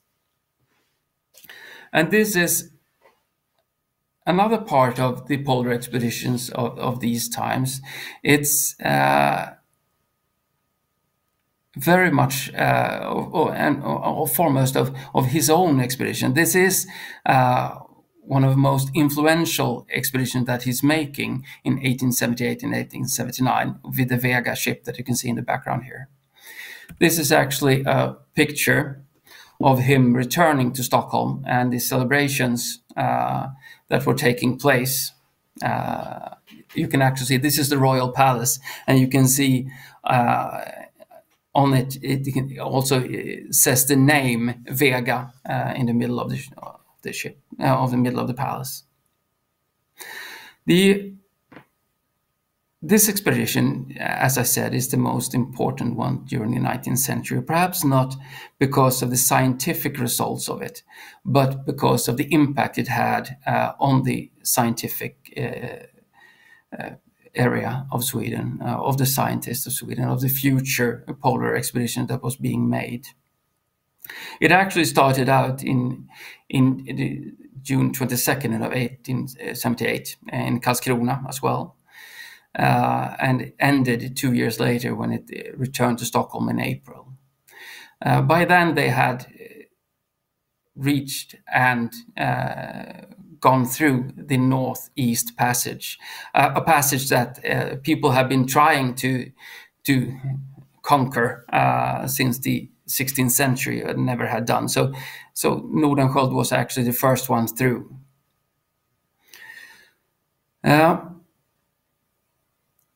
He actually wrote, I think it was 5 volumes, a description of this trip, and also a more popular one that was a bestseller. And you can see that the science was a big part of the Swedish society at this stage, and became more and more of a part of everyday life. There was in 1800s, in the year 1800, there was 100 scientific magazines, and in the year 1900, there was 10,000. So the science actually exploded during this time, and the polar expedition was a big part of this. And the reason for that was actually that there was a national hero Nordenskjöld. And all the future polar expeditions wanted to be affiliated with him for as long as he lived. And that also was true for Björling and Kallstenius, who gotten their recommendation letters, actually 2 of them, from Nordenskjöld in their efforts to try to get money. And by getting affiliated with Nordenskjöld and this hero, it was easier to getting funding needed. And you can see at this time that there are actually 3 groups with different motives involved in the organizations of all the polar expeditions at this time. First of all, well, the hero, if you want to call him like that, it's the scientist who conducted the expeditions himself. And then there was also the state, as you can see in this picture right here. This is on the right side, you have the King Oscar II, and on the left side you have, well, I don't know what side it is for you, but the man with the mustache and the beard is Oscar II, and the other one is Oscar Dixon, Göteborg-based businessman. Well, the state was very much involved in all of these polar expeditions, trying to get these nationalistic motives, trying to show that Sweden is in the forefront of research. And then you had private donors, as Oscar Dixon here, who had economic motives, trying to get new ways of earning money in different from the achievements of these polar expeditions. If you look at the Nordenskiöld expedition around the Northeast Passage, for example, there was a third financier called Sebarkowski, who actually paid just to find a new route, a new way to the Asian market. Unfortunately, the expedition quite firmly showed that this is not a good way to go to Asia. There are actually easier ways to get there. This was also very, very present in the Björling-Kallstenius expedition.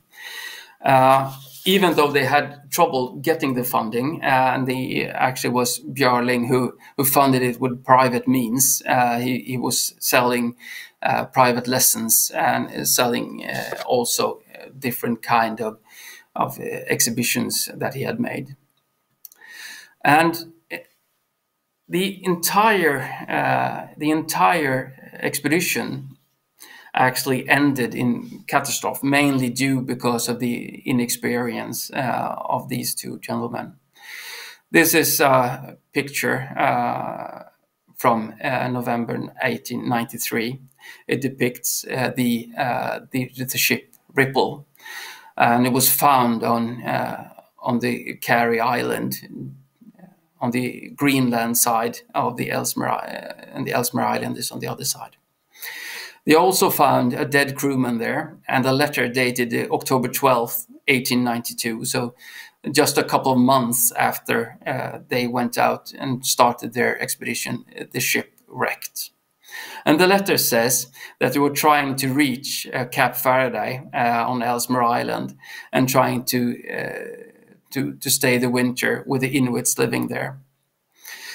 This is actually the last traces of this expedition. No one knows what happens after that.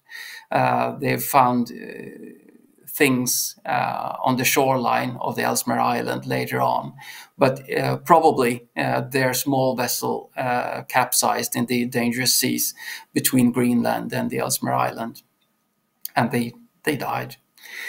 But at this point, it also shows very, very clearly that if you're dealing with these kinds of elements, you have to be prepared. You have to know what you're doing. And it also shows that to explore these regions is really, really important. And there is need for future research, both in the impact and the role of polar expeditions in the society.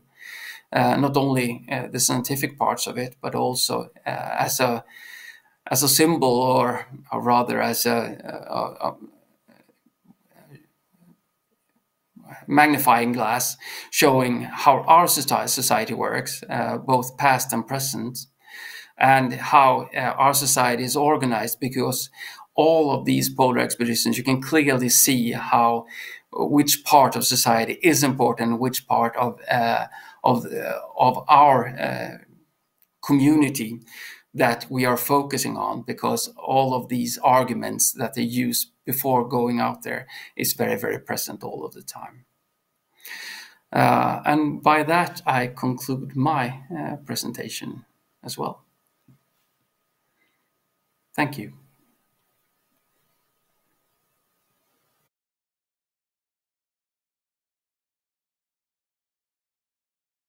Of course, at the end, it might also be glorious, but definitely it's tough.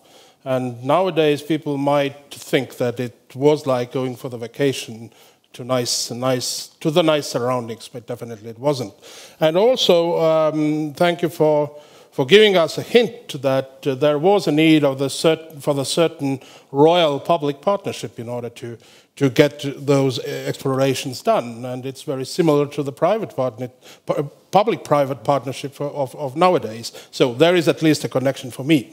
Now we have exhausted our program. We have heard all the 5 presentations. I'm sorry to say that with having webinars, it's always difficult to manage with the time, and we are a bit over time. But as I see that there are some questions posed by the audience, I will pick up one to be answered, one of the most general one, and after that, I think we have to draw the line and give the floor to others. But the question, it's about the debate whom the heritage of those important and eminent persons belong to. So part of whose identity actually they are nowadays. And if we look on today's cases, Krusenstern, Kotzebue, Bellingshausen, so of course they are part of the world heritage, but are they Russians, Germans, Estonians? And there is, I think, the same kind of question in Norwegian and Swedish relations. So there is a certain competition on this heritage between the nations that very often bring even political confrontations and also might sort of hamper the cooperation. And the question for the panel is that, have you had the same kind of experience, or have you had a thought on that? And do you have any position on this, and how you would solve the issue? Or is it solvable at all? Or is there a need to solve it at all? So I do not know with whom we start. Urmas. Okay. I guess this question has been already asked from me quite several times. And yes, it was clear with Bellingshausen and Krusenstern, they belong to the world in many ways. Of course, they have been born in Estonia, Baltic German in origin, but their legacy is very widely known and it belongs to the world. It's the most clear and most right way to say it. But if we go back to the 19th century, because I'm not so familiar with the 18th century, but in the 19th century, of course, it was very many nations believed that there in the north is some kind of in gold mine in many ways, not in actually, but they were very interested to seek the new ways, new navigational roads, new trading roads, whatever. And they thought that the Arctic belongs to many nations. Now it's a little bit different. And that is why so many people, seafarers from Estonia, Latvia, and also from England and Germany, and happened to be in the second half of 19th century also in Arctic. And not only because we have some records about the expeditions of Austro-Hungarian expeditions in Arctic, in a White Sea, and very far away from the sea, very far away from this Arctic region. It's very hard to say. I guess we go on with this arguing who has the rights and whose origin is the best. But it still remain. Maybe Felix can add something. Well, I will agree with you on the fact that it belongs to the world. But I would also say that we should be proud that such men born in Estonia have contributed greatly towards the history of geography. But another aspect I would stress is science. All of this belongs to science. And if you look at today, the international cooperation in the Arctic region or the Antarctic region, it was the same 200 years ago. We saw with Krudenstern, he had a great international network. He shared his knowledge. The British shared their knowledge. So I would say the great beneficiary here is science. And maybe in this case, we should forget about politics, about national questions, and friendly agree that knowledge is our best way to go forward. Yes, because even this English captain, Joseph Wiggins, he had a contact with a German geographer, Petermann, and also with a Russian businessman, Sibiryakov, and later on with a Nordenskiöld. And it's an early cooperation, and also in scientific field. Yeah. And even Christian Dahl, and after the exploration of the safe routes on the Ob River and also in Bay of Ob, they had another mission to do. They must write down that kind of vocabulary about Estonian and also some Finno-Ugrian languages. And because Christian Dahl was very fluent in many languages, as a Swede born in Tallinn, and he was fluent in, of course, in Estonian, Latvian, also Finnish, and also German. And he was very right man to do it. But because all those period of scholars and explorers, they had a very wide scene what's happening around the world. They were not with a blink just in one right. They had impressions from left and right, and because it's necessary in those days. Thank you. Otto, how about you? One leg in Estonia, one leg in Sweden, or other way around? Yes, and a great part of my heart in Estonia, I have to say.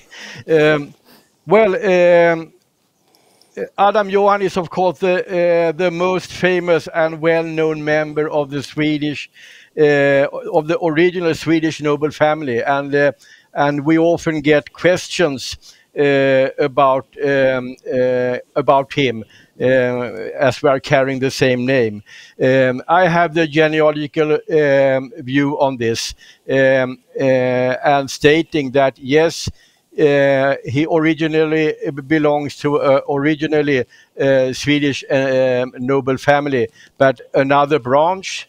Of course, I can't avoid to say that he was a second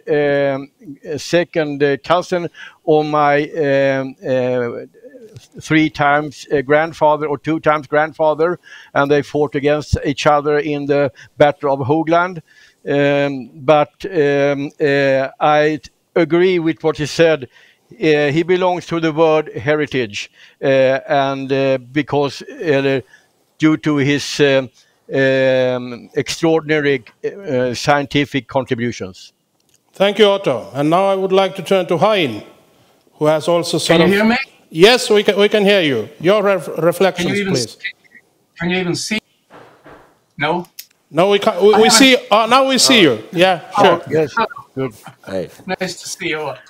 I have a specific question to Colonel von Krusenstjerna. According to the Krusenstjerna archives in Kalmar, you had letters, correspondence from Adam Johan to Bellingshausen and to Otto Kotzebue. In what languages did they correspond? Well, Was it unfortunately, I have to owe you that answer, because there are letters, as you saw. I showed one in English, in French, and I can provide you that information later, but not now on site, unfortunately. Okay, but I think it's an interesting question, because they're all Baltic Germans, as we know, and they joined forces at Krusenstern's circumnavigation. They were all on the ships, on the ships, 3 years long. So I wonder what language. I don't think Krusenstern wrote in Russian to them. At least to Kotzebue, he must have written in German. Yeah, I agree. I mean, because it's the family is the Estonian branch of the family is regarding as belonging to the Baltic Germans, so to speak, but the family, when it was introduced to the Estonian House of Nobility in 1746. They were introduced on the Swedish bench. So that is also quite interesting. If I can add, just Adam Johan von Krusenstern was fluent in many languages, in German, in Russian, in French, and in English. So, for example, with Rumyantsev, he corresponded in Russian. With the British, he corresponded in English. So I believe with Kotzebue and Bellingshausen and other Baltic Germans, it might have been German, mostly. Yeah, but that's of course not the question who they believe to be, but whom we believe them to be. And this is a tough question to answer, and I'm confronted with that actually quite several times, and it's difficult to answer. And it's also very often connected with the personality on whom you have to answer on that. But I will turn to Stefan to answer that question, and please. I'm sorry, I completely missed. I was emailing with Laura about the meeting tomorrow. So sorry, what was the question? The question was about the identity of the seafarers. So Krusenstern, Kotzebue, Bellingshausen, to whom they belong today. Are they Russians? Are they Germans? Are they Swedes? And actually that also between Norway and Sweden, Amundsen, Nansen, and so forth. Yeah. So there is a certain competition going on their heritage. Yeah, and you also have Finland. Finland. Yeah, of course, Finland as well. I mean, Nordenskjöld is born in Finland as well, so I mean, he's more Finn than Swede in the beginning. It's difficult to say. I wouldn't say. I wouldn't want to actually put them in one corner or the other. I would say what they are foremost are scientists, and that is their main identity as well. And also, when we're talking earlier about I mean, contested heritage in different ways. I mean, you can see them as well as a part of a world, a more all over the world identity as well. But it focuses mainly on the science, I would say. Thank you. I think we reached now sort of the right point and right sentence to end. That science doesn't have borders, and there is no nationality or nation behind that. But as time is short and we are already over time, I would like to thank all the participants giving their presentation. Thank you also for this small chat what ended that panel. But now we have to go for another panel of today, which is concentrating more on the presence and what is happening in Arctic. But for that, we need 5 years, not 5 years, 5 minutes break, because I think all of you who are looking at us from the other side of the screen would like to stretch your legs or have a coffee. So we will continue in 5 minutes. Then the lead will be taken by Dr. Kieman.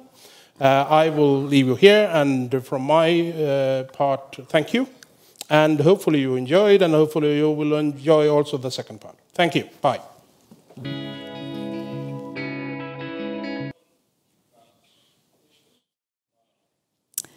Good afternoon, and warm welcome to our second part of the seminar, Challenges in Exploring the Arctic, Historical Maritime Explorations and the Current Realities.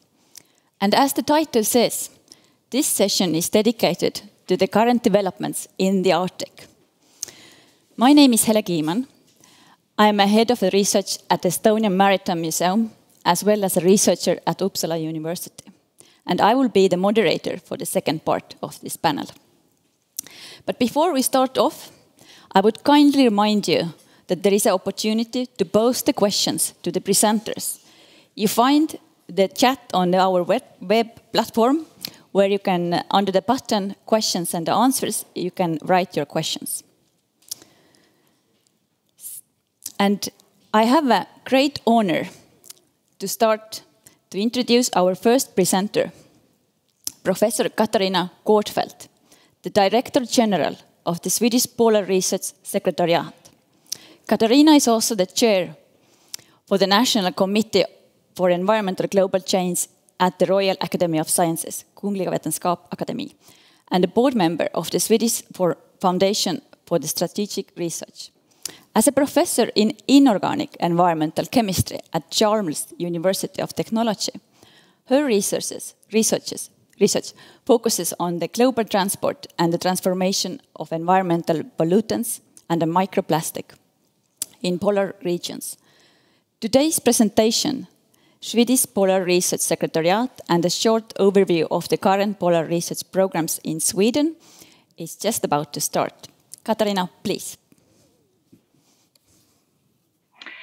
Thank you very much, Dr. Kiiman, for for your presentation.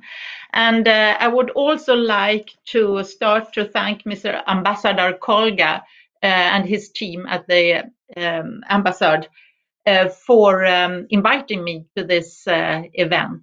Thank you so much. I had great pleasure to listen to the previous panel, and I must start with to say that there is a huge difference between current polar research and the history insights that we have just heard about. Our prime task is to manage safety first in polar operations.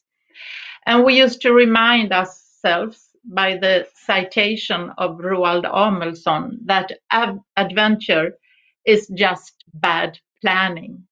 So what we are doing now is not so heroic, but it's very important from the science part of view. So I will give a short overview of current polar research programs in Sweden. And first, a few words about us. The Swedish Polar Research Secretariat is a government agency, and we are mandated to coordinate and promote Swedish polar research and organize and support polar expeditions to the polar regions. We manage the research infrastructure, and our main goal at our secretariat is to increase the international impact of Swedish polar research. This means that we also, of course, have to increase our international collaboration within polar research. Our mission and activities, we advance high polar research and the dissemination and use of research finding in society. We conduct research planning with the Swedish research community and our international partners. We manage research infrastructure. I will soon present which infrastructure that we have to offer. We also manage communication in field and also communication about polar research within the society, national and internationally. We are taking part of international negotiations and partnerships in polar matters, and we represent Sweden in polar matters. We dispense permits according to the Swedish Antarctic Act. So first, a few words about the importance of polar research when we think about the situation that we have globally now, not at least with climate change and environmental global change. As we know, the Arctic and Antarctic affects and is affected by what is happening all over the Earth. We need data to make input to global climate models in order to improve those models to make better scenarios for the future. The Arctic is the fastest warming area. At least it heats up twice as fast as the rest of the globe. And rising sea levels due to melting glaciers on Greenland and also on Antarctica pose a threat globally. We can read more about this in the IPCC reports. Due to the to the warming on the Arctic, there is a lot of changing living conditions for the people in the Arctic. Therefore, it's very important that we are there and we try to follow those changes in order to promote sustainable development in the Arctic. We also need to have polar research in order to study the space and understand the origin of the universe. The Antarctic polar ice is currently hosting a long-term international collaboration, which is called the Ice Cube, where the Antarctic glacier ice is used, simplified speaking, as a huge telescope to look into the space and try thereby to understand the origin of the universe. So polar research is both to understand the world and try to improve it. The previous panel talked a lot about what we call science diplomacy, and that is that science can be used as a diplomatic bridge between countries.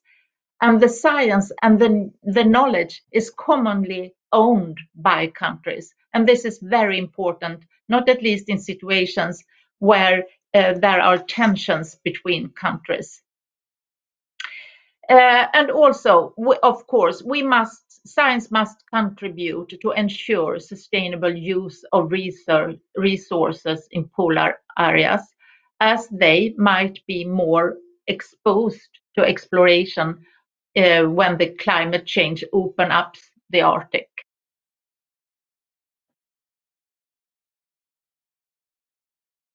I cannot talk too long with each slide because in that way my app, the slide changer disappears. So I'm sorry. Well, about the infrastructure that we have at our Secretariat, we have the Abisko Scientific Research Station in the northern part of Sweden, where we conduct both science and a bit monitoring. For example, we have been monitoring climate parameters for more than 100 years at the Abisko Scientific Research Station. We have two stations on Antarctica, that is Vasa and Svea research stations, and we do research expeditions to those stations on a regularly basis. And we have the icebreaker Oden. It is owned by the Swedish Maritime Administration, but we charter the Oden for research expeditions during the summer season to the Arctic Ocean. And the research platforms that we have, they are continuously developed to meet the needs of the scientists. Since this is a seminar focusing on the Arctic, I will focus most on our Arctic programs. And in order to know which research that we shall select for our infrastructure and operations and expeditions, we have invented something that we call the polar research process. And this is an invitation to an innovative, multidisciplinary global coordination of polar science. We had our first call for applications last year, and it started with step one here, as you can see, It's a bottom-up process where researchers from Sweden in international collaboration can come up with themes that they think is important and that we should support, both with field operations and to connect with non-field operations such as modeling exercises and so on, and also themes that are interesting for the society. So we, along that we work with these themes, we work with policy briefs, and in the end of the thematic period, we will also write a synthesis report with science to policy, with advices to policymakers in polar matters.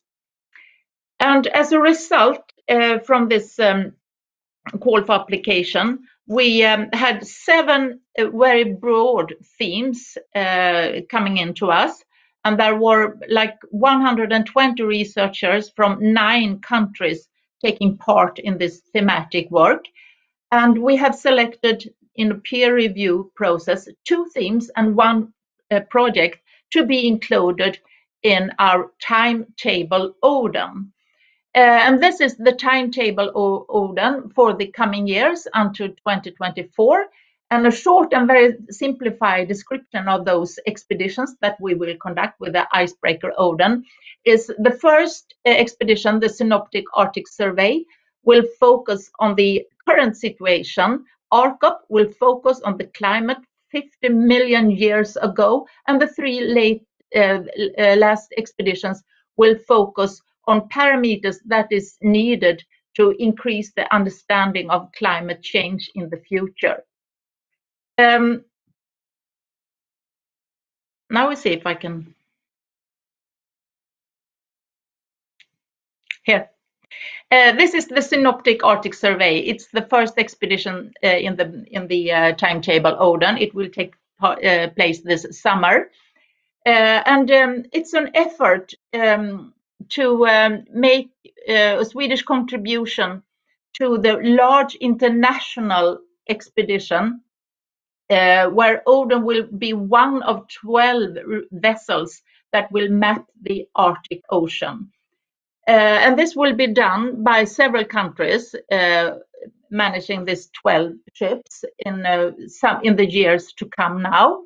And the expedition is organized around 3 major research areas, and this is physical drivers of importance to the ecosystem and carbon cycle, the ecosystem response to climate change, and the carbon cycle and ocean acidification and as a response on climate change.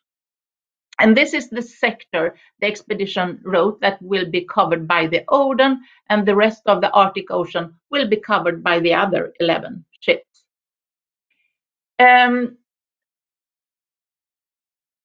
The expedition in 2022 is an expedition that will reveal how the climate has changed over 50 million years.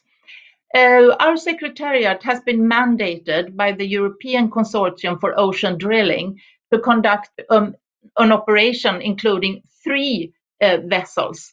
And the overall purpose is to try to core a 900-meter long sediment core from the Lomonosov Ridge. And by bringing up sediment of this length, we can reach sediments that has been in the Arctic oceans like 50 million years ago.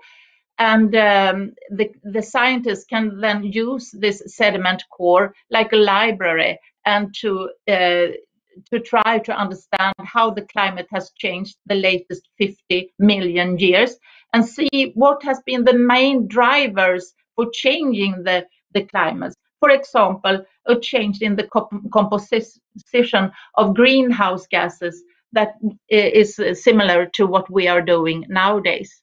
And here you can see the 3 ships that will be working together for this operation at the Lomonosov Ridge in 2022.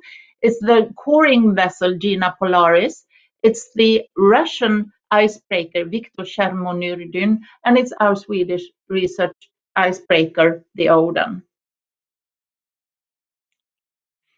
And then to the last 3 expeditions that we will conduct. I will not go into deep science here, but the first of the 2 will focus on meteorology and atmospheric science. We will bring up the Odin to the pack ice very early in the spring and then freeze in the ship and stay still and wait until the heat rivers enters into the Arctic. And this heat rivers is very important for starting the melting season in the spring.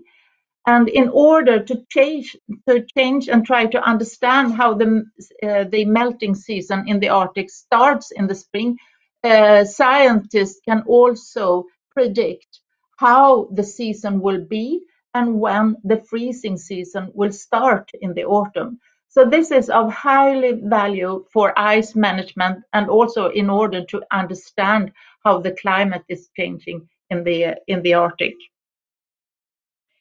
The next expedition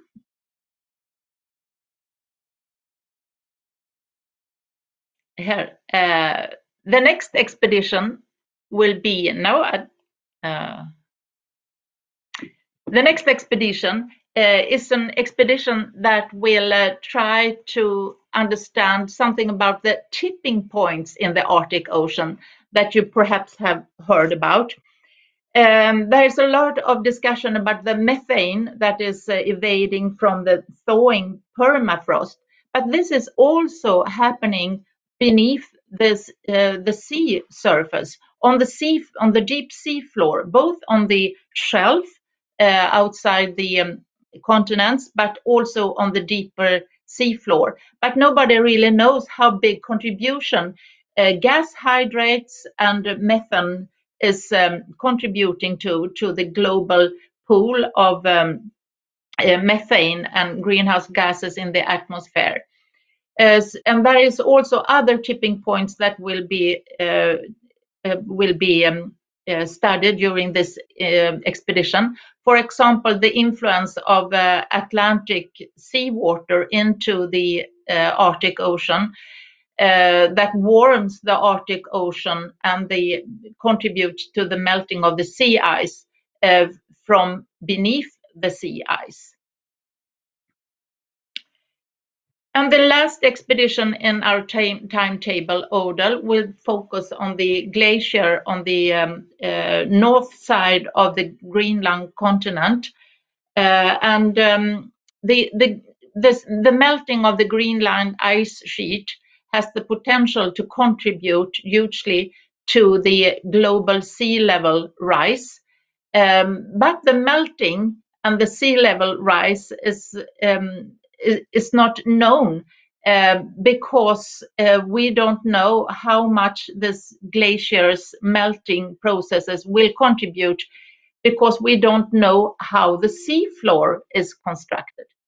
So this is an integrated study, both of the melting of the glacier, but also study on the composition and how the sea floor looks like, because this is an interplay between melting seawater, melting glacier, and also introducing warmer water from the Arctic Ocean from beneath the glaciers. And this expedition will contribute to numerical modeling of the ice-ocean atmosphere geodynamic system. So now I will mention something about the Swedish strategy for the Arctic region that the Swedish government was presenting last autumn. And in the Swedish strategy, polar research and environmental monitoring got its own chapter, which we were very happy for. And our Swedish government says that the Swedish Polar Research Secretariat is planning for a future access to a heavy polar class climate neutral research ship for year-on activities needs to continue.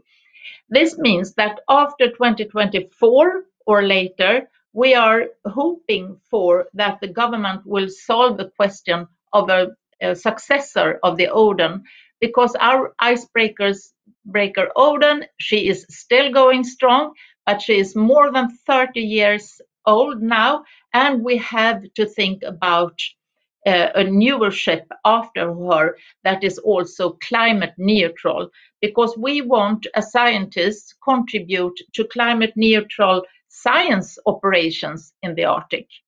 And this is what we are dreaming for. It's 3-in-1 concept. The ship should be big enough to be a freighter, a tanker, and an icebreaker where we can conduct science on. And we wish to intensify the international science and logistic collaboration in polar regions with our ship operations in Arctic regions. And we want to minimize our environmental footprint and perform climate neutral marine operations.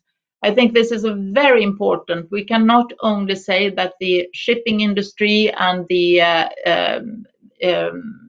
other sectors should improve. We as scientists should also speak out that we need climate neutral marine operations in science as well. And we want to increase the access to infrastructures for researchers so that we can match researchers from different countries with different countries' vessels. And that's one reason that we have this timetable, Odin. We can use it for international collaborations where international scientists can join us on expeditions, and that we have a long-term planning well in advance.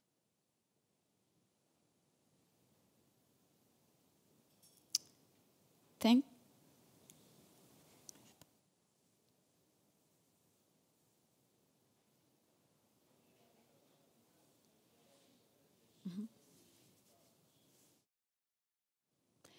Thank you very much, Katarina, with such a short time to provide in-depth overview of the polar research structures and activities in Sweden. We greatly learned how important is the science diplomacy in the context of to promote the sustainable development. But as the time is pressing, so we move from these exciting stories from Oden boat to the adventures of sailing yacht Admiral Bellingshausen. And I'm delighted to introduce Miss Maris Brooley, who can be described as an English philologist who wanted to become a geographer as a child. But her aunt warned that this job would mean long trips away from home and is not suitable for a woman. Fate, however, had its own plans for this matter. From 2019 to 2020, Maris served as a boatswain of the sailing yacht Admiral Bellingshausen, with whom an expedition to Antarctica was organized on the occasion of the 200th anniversary of his discovery, and now the journey to the Arctic is just about to start in a couple of weeks. Maris' presentation about Antarctica 200 and the Arctic, expeditions popularizing the sensitive topics of climate change, pollution, and the maritime safety. Please, Maris, the floor is yours. Dear audience, thank you very much for the possibility to contribute to the event. Did you know that there is a legend that people who have been at sea more than 6 months running cannot testify in court? Realities are shifting there, I can tell you from my own experience. At the same time, several things stand out especially clearly at sea, far from the noise of civilization. By now, we, the crew of sailing yacht Admiral Bellingshausen, have been on solid land for the entire corona year, so you can pretty much trust what I'm going to tell you about the expedition Antarctica 200. I will say also some words about the next expedition to the Arctic this summer, but start with the one done already. Fabian Gottlieb von Bellingshausen, qualified cartographer, excellent seafarer, led the Russian Antarctic expedition and was likely one of the 3 to discover Antarctic continent in 1820. Bellingshausen, as told here several times before, was born in Estonia and spent his childhood on island of Saaremaa. 200 years later, in 2019, a group of Estonians decided to retrace the expedition of our famous compatriot. The aim was to draw attention to environmental and climate problems, to promote safety at sea, and popularize maritime history. The trip was organized by non-profit society Thetis Expeditions. It means a group of Estonian entrepreneurs and public figures together with the Estonian Maritime Museum, the best possible partner for an expedition reaching hand to maritime history. Besides, all the maritime museums of the countries we visited willingly opened their doors to their Estonian partners project. We sailed with Jongert, a Ketreed yacht, as you see in the picture, that was built in Netherlands in 1984. The distance covered within 7 months was 16,000 nautical miles. A total of 118 people put in time as crew members in various stages, some shorter, others longer. There is lots of high-level information about climate change available, all kinds of maritime issues, including pollution getting worse rapidly. The question is how to get this information to wider audience, how to make them not only hear, but listen and act. The area of great geographic discoveries is more or less over, but those times are still inspiring people. And when you get people inspired and interested, then you get them listening. I should say that in that perspective, the Antarctica 200 was like an inspiring platform where we stood with the scientists who sailed with us, participated in the project, joined the seminars. They shared their knowledge with us and with all those who followed their journey in media. They joined the conferences that were organized in ports of the route. At the request of the telecommunications company Telia, a 10-part popular science TV documentary was made covering the trip. Radio and written media coverage was signed with the largest media group in Estonia. Although the journey sounded like a great adventure, our media partner was Estonian biggest daily science and not entertainment department. Bellingshausen himself is a great example of how discoveries and science come about through international cooperation. An Estonian-born ethnic German who rose to Russian admiral and had a strong British nautical background thanks to his teacher, Krusenstern. Raising self-confidence is an important aspect why people undertake that kind of voyages. Look how proud are the Spaniards and Portuguese of their historic expeditions, or how the polar traditions of Nansen and Amundsen are carried on by the Norwegians.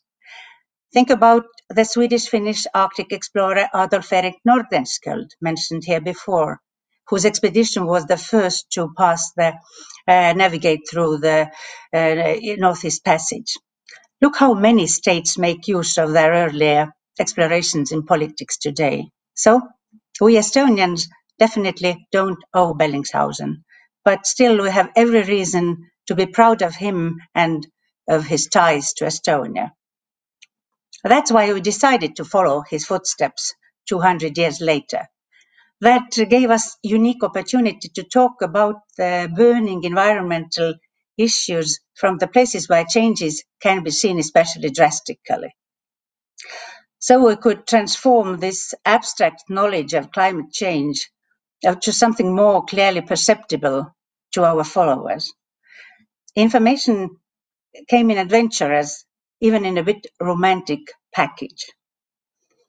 On his voyage, Bellingshausen made only a few shorter port calls in Europe, but the Antarctica 200 project featured a number of different seminars, forums, exhibitions, receptions in various harbors. The events were held in St. Petersburg, Kaliningrad, Copenhagen, Kiel, Göteborg, Oslo, The Hague, London, Brest, Lisbon, Itajaí, Montevideo.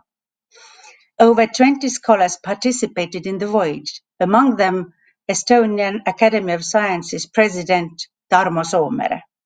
Among others, we had on board an ichthyologist, ornithologist, marine biologist, marine physicist, maritime historian, biologist, chemist, polar scientist, submarine technologist, polar researcher, and climatologist. I'm very pleased and even a bit proud to say that 6 people out of the 12 who speak here in the seminar today have been sailing on board sailing Gort Bellingshausen during our expedition to Antarctica.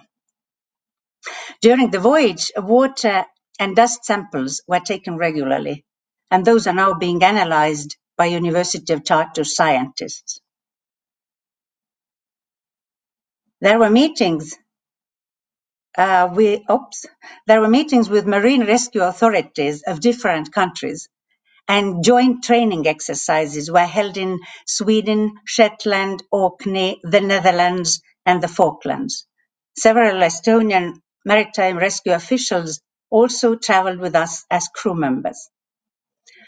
After the expedition, the Bellingshausen crew members gathered to plant trees in a new park in Estonian port town Paldiski. The idea was to repair the ecological footprint created by the main engines of the expedition ship and the air voyages of the changing members. The idea arose while sailing in fragile Antarctica. We calculated that about 100 trees were needed to erase our footprint. We planted a bit more. So next photo, please. There have never been so many Estonian tricolors in Antarctica. The top VIP to honor us with her presence was Estonian President Kersti Kaljulaid. She spent 10 days with us as a crew member. Together, we visited several countries' research stations on the Antarctic Peninsula: US, Chile, South Korea, Uruguay, Brazil. Next, please. She took part in the ceremony at Russia's Bellingshausen station, marking the 200th anniversary of the discovery of the Antarctic continent. Estonian President Mrs. Kersti Kaljulaid was not only a really high-level, but also a very qualified conversation partner to the scientists in the Antarctic polar stations. She was the 3rd head of state who has ever visited Antarctica in the history. From Antarctica, the president's message about climate changes and the need for cooperation rang out more compellingly than it would have from a conference hall. When Estonian president talks about climate change amid melting glaciers, her voice sounds much louder than the population behind her would allow to expect. Next photo, please. Estonia is a smart IT country, and we managed to strengthen the image. Estonian e-government also worked in Antarctica. We had on board a communication terminal made by the Thales company with the most modern communication capabilities offered by Iridium. Both companies, Thales and Iridium, were excited as the world's first digital signature from the 6th continent was given by their technology on our ship. Shortly after that event, Iridium's president Matt Desch tweeted on Twitter, "It's no hard to guess why Estonia is one of the leading countries in digital communications in the world. If the president can run state affairs from the edge of the world, it is literally cool."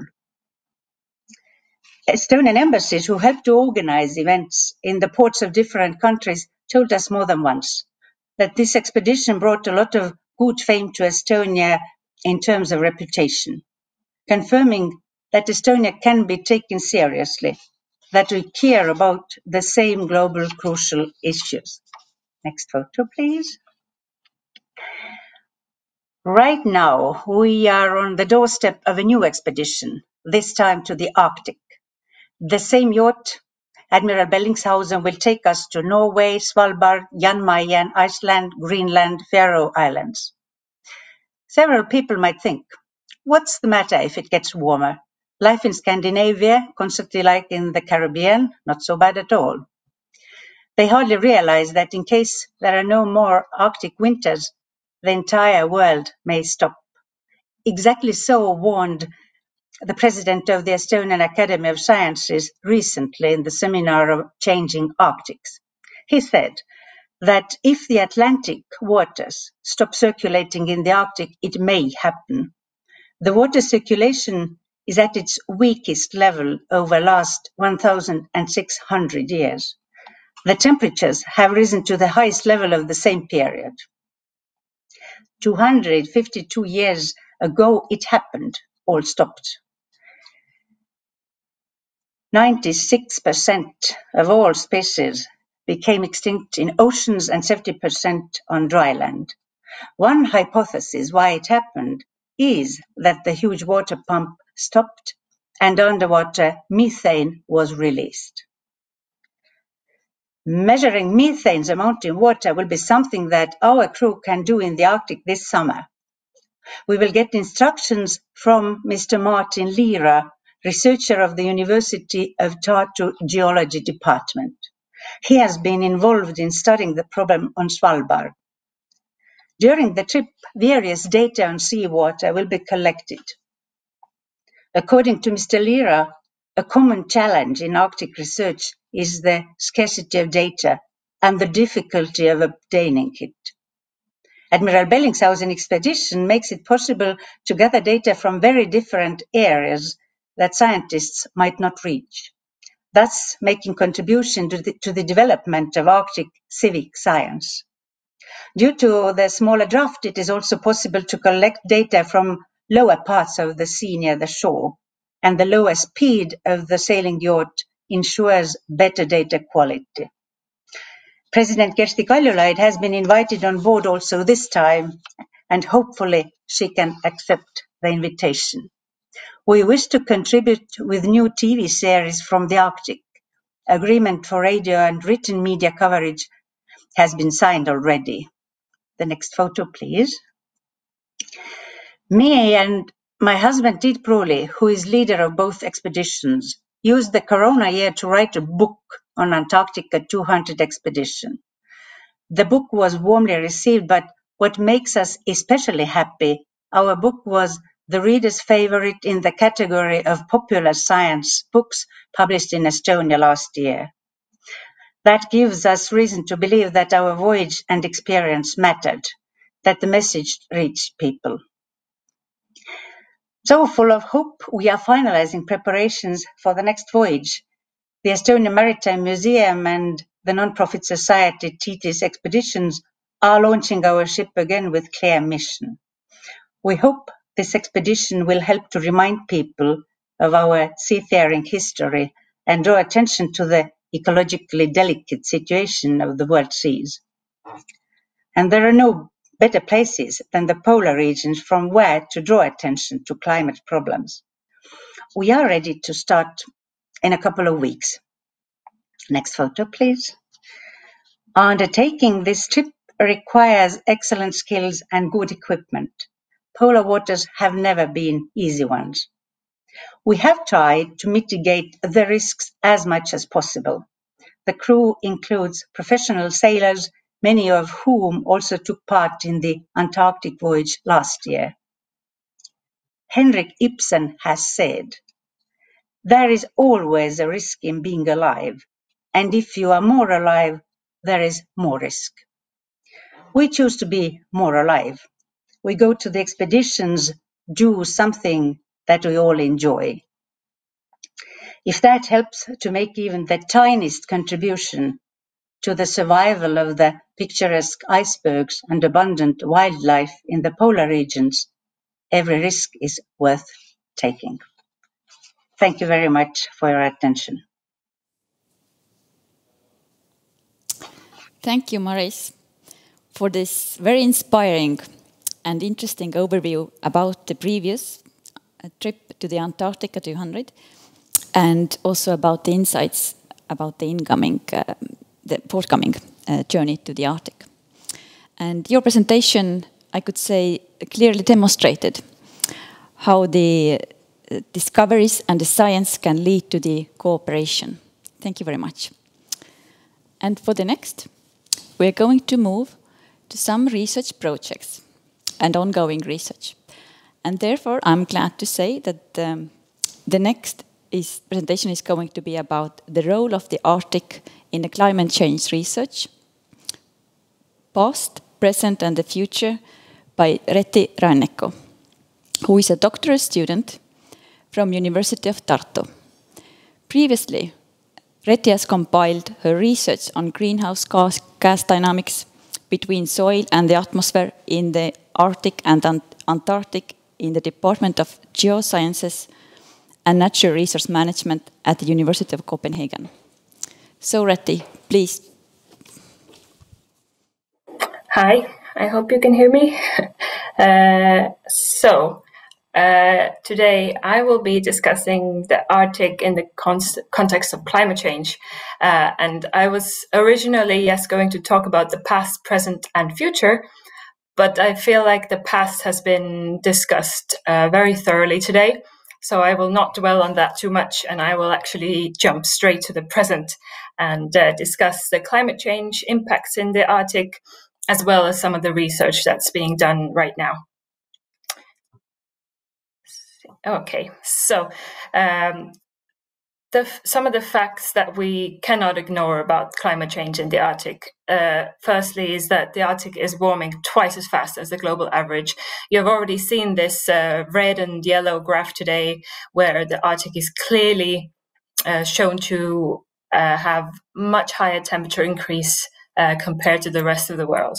And in fact, just this last summer, in June 2020, there was the hottest temperature ever measured above the Arctic Circle in Siberia, which was 38.6 degrees. You can only imagine how hot that is. And this was because of a massive heat wave that hit Siberia that came with many droughts and wildfires that were actually unprecedented in such northern latitudes. In addition, there is quite a high chance that we will witness ice-free Arctic Ocean summers before 2050. Even though this has been predicted by the most pessimistic climate models, many researchers and scientists believe that we are actually on track with these worst-case scenarios for our future climate. So it's quite possible that this is something that we will witness in the next 30 years. Another very important thing to consider when talking about climate change in the Arctic are feedback cycles, which means that changes that are happening are actually causing more change to happen. For example, the best example of this is the albedo effect, which is the amount of sunlight that is reflected back from the Earth's surface back to the atmosphere. And if we have a surface that is white, such as ice, almost all of the light gets reflected back and it doesn't really heat our Earth.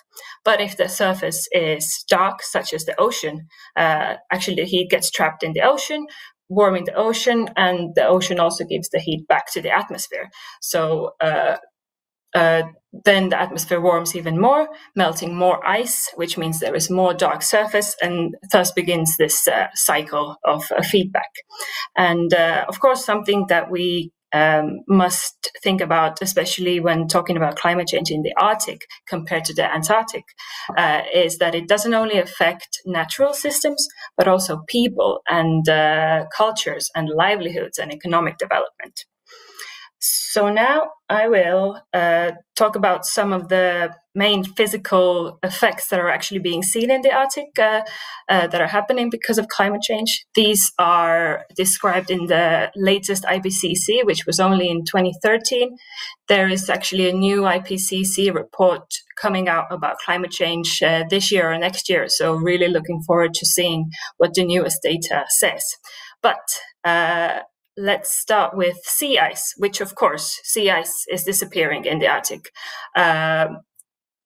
since satellite records began in 1979, this decrease has been around 4% per decade. And the total loss since 1979 has been 31%. Most rapidly, this change is happening in the summer and autumn. So in this top graph, you can also see this decline in summertime. And as I said, it's likely that in the next few decades, we might reach a 0 point in the summer sea ice extent. Next up is ice sheets, namely the Greenland ice sheet, which is the second largest after the ones in Antarctica. And as we can see on this bottom graph, this graph is changes from 2003 to 2012.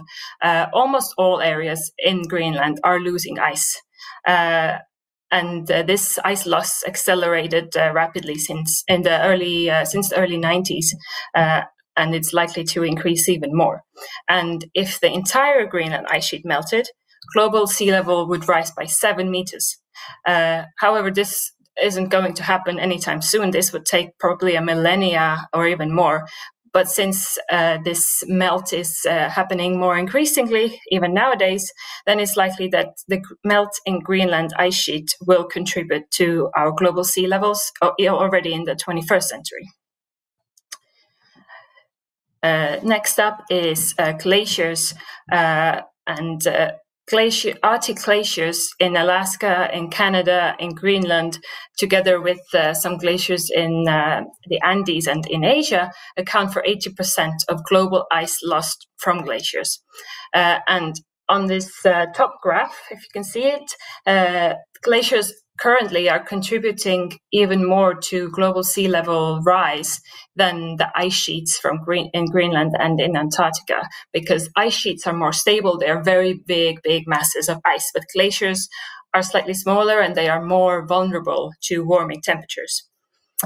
Then next is an effect that you have all probably witnessed, even in Sweden and in Estonia, which is loss of snow cover.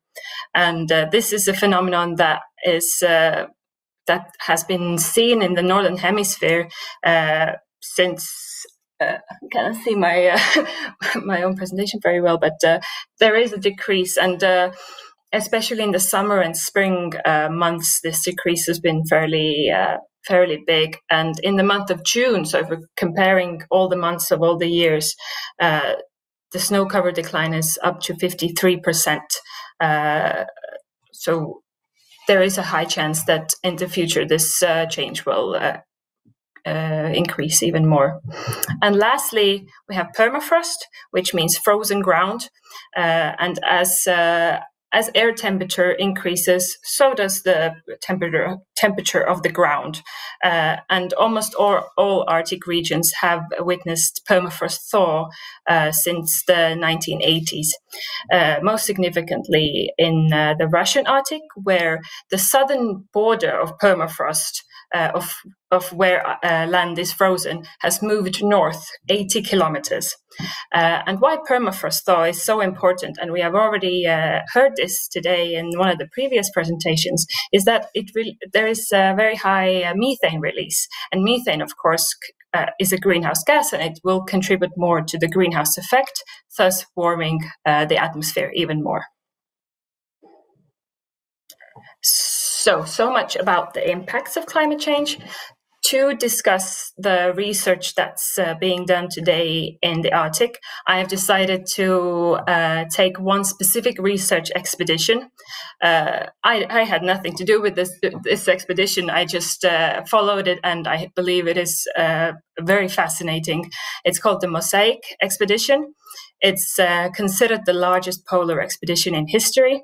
It went from September 2019 to October 2020. And basically what happened was they had a big icebreaker and they purposefully trapped this icebreaker in the winter ice, and they spent a year drifting around the Arctic Ocean using only the ocean currents. And this was following in the footsteps of Nansen, because this explorer in the late 1800s actually came up with this idea of drifting with ice in the wintertime.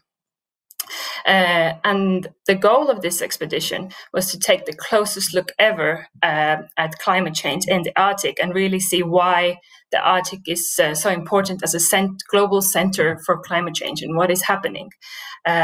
Because the truth is that especially the central Arctic and the Arctic Ocean is not well represented in climate models. It's not being researched well enough.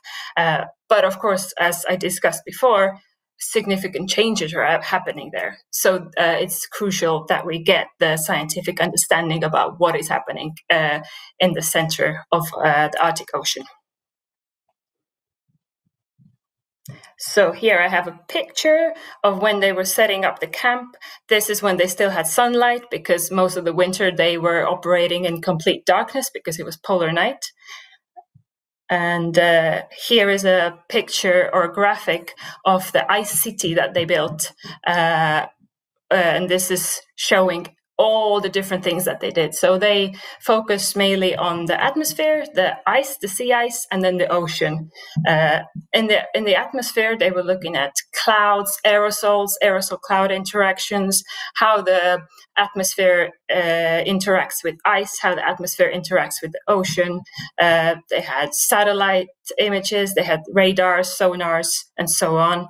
In the ice, they were looking especially at how new ice is formed and how is the process happening, so that we could know why there is not so much ice anymore in the summertime, for example, or how the ice forming processes are happening. They were also looking at ice thickness, trying to calculate the total mass of the ice that there is, and so on. And in the ocean, they were looking at ecosystems, biological activity. They were looking at deep sea processes, also interactions between atmosphere, ice, and the ocean. So they basically did everything that you could do in the Arctic as a researcher, and they just put it all into one big research mission. So I just find that incredibly fascinating and such important work. And to conclude, I will come back to the title of my presentation, so the role of Arctic in climate research. As I said, many climate processes in the Arctic are poorly represented in climate models because there is lack of observations, especially in wintertime and especially in the central Arctic Ocean, because all the land-based research stations are kind of dotted around the ocean, and it's tricky to get into the middle of Arctic Ocean, especially in the winter.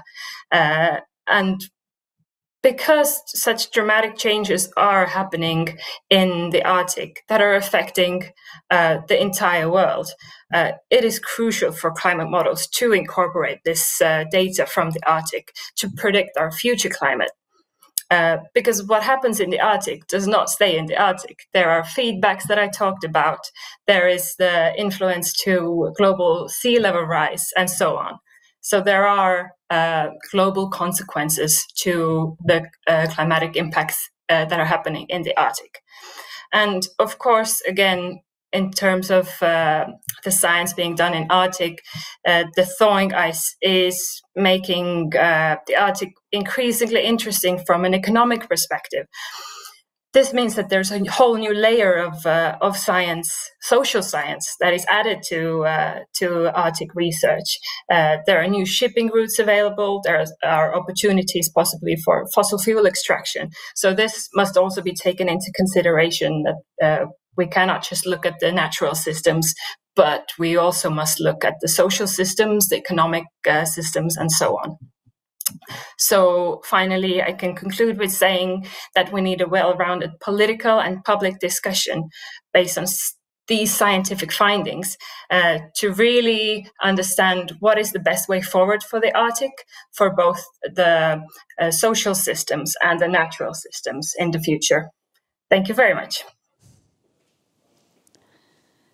Thank you very much, Reti, for your interesting presentation and the insights about the impacts of the climate change. Unfortunately, the time is pressing and we have to go to the next presentations, which will be a bit shortened, but I hope then we have time for the questions. And the next presenter is going to be me. And I don't need the further introduction about myself. Just that my presentation is going to be about the role of the Arctic field research stations in environmental monitoring and assessment, opportunities for the sustainable development. Arctic field stations and centers are the hubs of the knowledge production and therefore constitute important resources for the understanding environmental change. Their development is embedded in a deep history of exploration, resource extractions, international security, post-colonial battles for self-determination, growing awareness of climate change, international cooperation and globalization, and the attempts for the sustainable development. The current study, as you see it also on the slide, is it's a part of the big project called Just North. It's a Horizon 2020 program. And it concerns about the sustainable opportunities in a changing Arctic, bringing together 15 partners from 7 different disciplines to broadly say, to evaluate the viability of Arctic economics and the activities. And Just North, as a project, aims to merge justice theories with sustainable development goals in order to contribute to European Union policy coherence towards just transitions. The great attention is given to so-called co-production of knowledge by engaging the stakeholder perspectives at a different scale. For example, highlighting the sustainable development practices from indigenous, local, business, state or NGO perspectives. Therefore, the current study will focus on the following themes. And hereby, I want to deeply express my gratitude to Dr. Susan Miller, with whom we are compiling this case study about the 3 Arctic field stations in Sweden, Greenland and Canada. I also have to mention that the project is in the beginning phase and the fieldworks are about to start in the coming autumn. And so what we try to really focus is to measure the impact, both the cultural and the economic, of the Arctic research station's presence in the local environments and surrounding community in terms of land use and the resource management decisions. And also to examine what types of scientific research are considered valuable for the local community, different governance scales, and the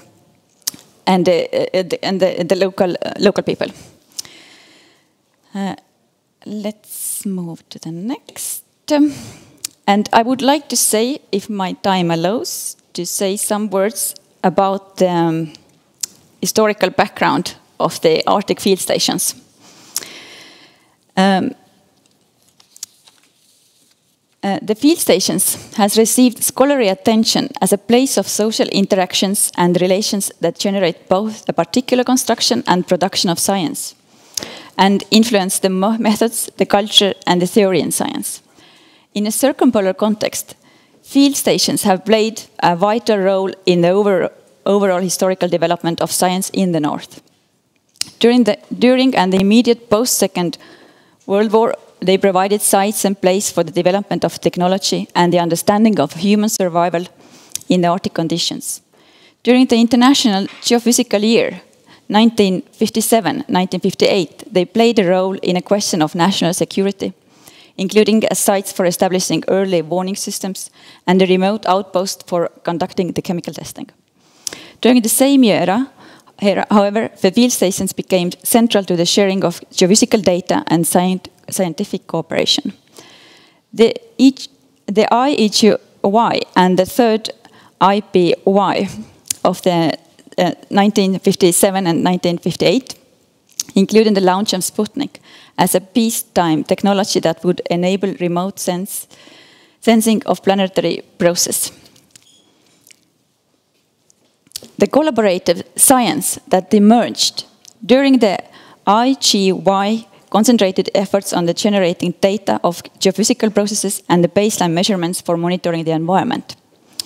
Data observations flooded in a more detailed pictures of the Earth and its processes confirmed earlier theories including Anthropocenic carbon dioxide accumulation in the atmosphere and revealed the other phenomena indicating a significant human imprint on the planet, especially in high latitudes, including Arctic warming, a steady shrinkage of the glacial ice mass and decrease in Arctic sea ice. The scientific consensus of the Anthropocenic climate change in the late 1980s for the formation of the International Panel for the Climate Change in 1988 and culminating in the 1992 United Nations Framework Convention on the Climate Change provided further incentive and for conducting field-based research in the Arctic and the establishment of the new field stations. Today, the field stations provide a home base enabling access to the extremely remote locations. They often house a built-in laboratory and library, and comfortable living quarters for the scientists. A critical legacy and the asset of the field stations is its role in environmental monitoring. The possibility to collect robust data over a long period that has been instrumental to our understanding of anthropogenic global change. And therefore, the 3 field stations examined in this case study will all contribute to this larger picture of global change and their scientific output.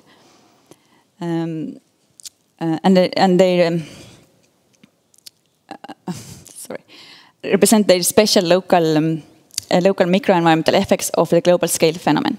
Arctic Stations, Greenland, for example, was established in 1906, and Abisko Research Station in Sweden was established in the current location in 1913, and the Nunavut Research Station, Iqaluit, in Canada, formed in 1995, throughout the merging of Canadian marine research facilities and the former Science Institute of the North Territories. All these stations are the members of the Interact network of the field stations that organized at the SCANET network, funded under the European Union 5th Framework Program during the 2001 and 2004.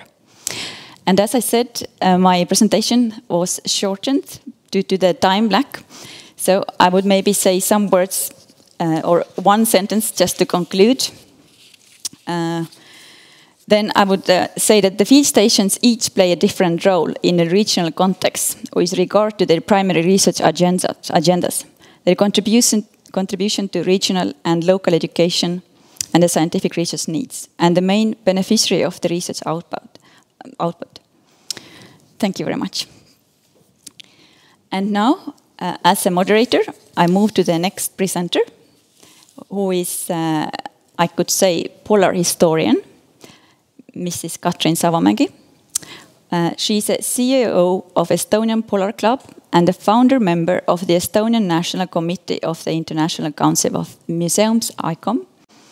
Katrin has previously worked as a senior researcher at the Estonian Maritime Museum.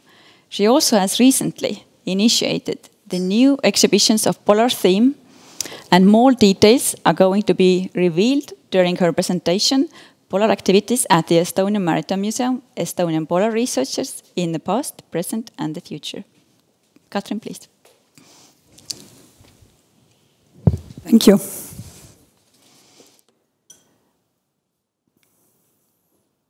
So, Estonian Polar Club. I'm so used that the people are asking, why club? Why not Polar Secretariat or something nicer? But it's historical reason. You know when it was founded? You see, it was on the 1st of December 1984. Long time ago. It was Soviet time. At that time, it was not allowed to organize at all polar researchers. People worked by the different institutes, and museum made the exhibitions. And at that time, the director of the Maritime Museum and the Ministry of Culture was brave enough to say yes, and so the club was established. And the date is not simple so, 1st of December. 1st of December, it was the date when the Antarctic Treaty was signed. So everything is connected. There have been, through the years, different presidents. At the moment is Andres Tarand. He is the previous Prime Minister of Estonia. Some words about logo. You see, there is a ship. Maybe you think it's Viking ship. It's not. It's our Estonian ancient sailing ship, and it's in the middle of the world, you see. In the north there is Arctic, and in the south Antarctic. And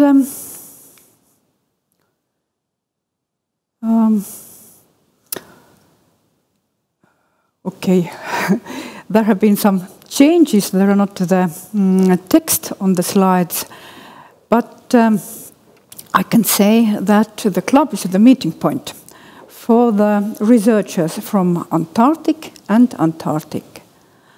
And it's also the place where you can get to the information, what's going on at the moment, what's done before, and what are the plans.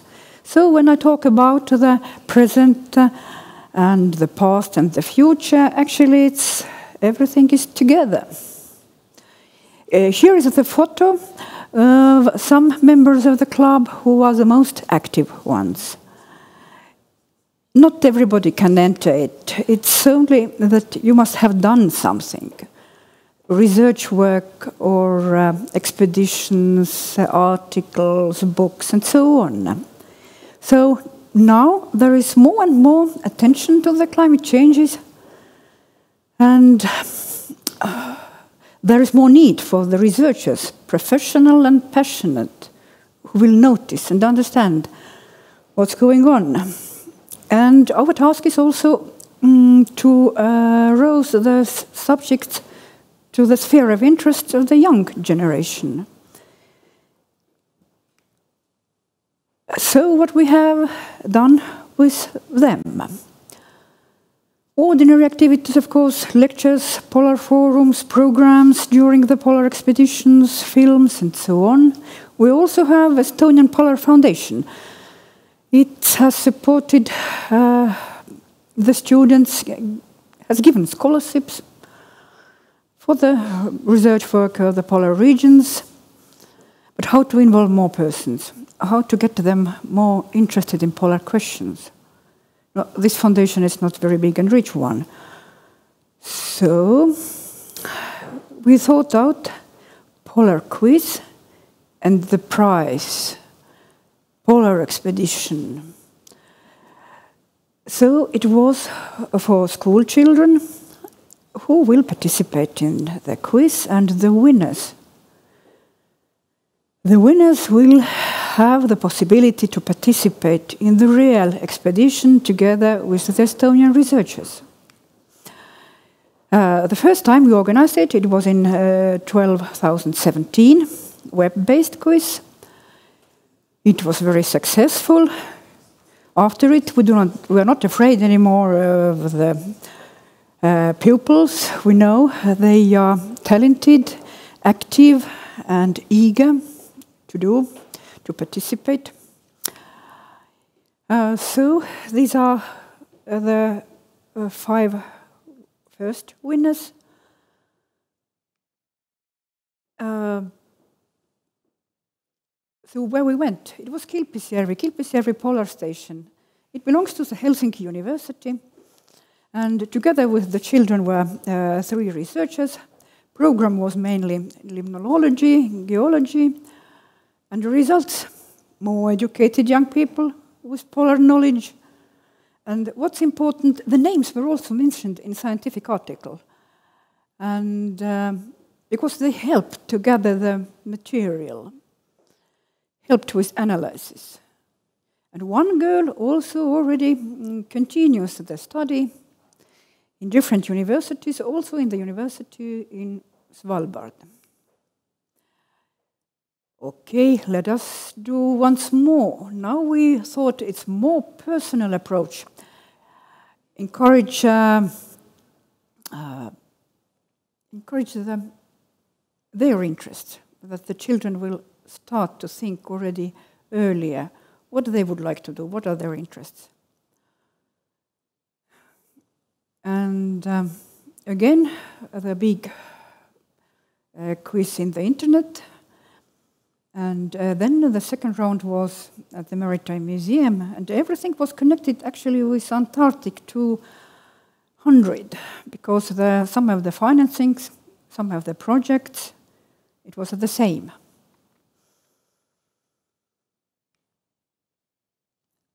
So again, it was chosen Kilpisjärvi because it was good polar station to do, but this time we planned so that involve also the neighbors more. That means Sweden and Finland, Norway, because you see Kilpisjärvi is in such place that the borders of the other countries are very close. And here is the picture in the Maritime Museum where the people are making their tests. We also gave them the material received from the European Union climate policy. Big support was from the European Commission, the representation in Estonia. So not only very easy questions. And the winners, and the members of the jury, and the teachers of geography also. But it's pity to say it was the last happy picture, because Corona. We had to be there in the expedition already a year ago. Then we wanted to go this March, now this May, just now, but nothing. Now the next dates are November. What I want to add, today we have talked about Krusenstern 250, the anniversary. We also made the projects together with Russia and the quiz with Russian school children, which was very interesting and useful for everybody. We are very happy of this now ongoing keen attention to the Arctic questions, thanks to that Estonia is interested to be the member, the observing member of the Arctic Council. So we were actively participating in the Arctic Month. We made the seminar together with the Ministry of Foreign Affairs and chose the researchers who made the presentations there. But what I also want to add is that very important to have the wider attention. So everybody likes polar bears. So we planned during the International Polar Bear Day, 20th of February, to celebrate it very widely in different places in Estonia. But we didn't succeed in Tallinn. But in other places, yes, because of Corona. In Tallinn, our partner was Estonian Zoo. Also, it was good to make the exhibitions Estonia and Arctic. This exhibition is at the Tallinn University of Academic Library. There are books about the Arctic, interesting items, and also art. Another one is about memories of Estonian researchers in Svalbard. It's in the Maritime Museum. When to talk about the research work in Antarctic in general, then actually it's more intensive. It has done in Svalbard. That's why the subject of the exhibition was chosen so.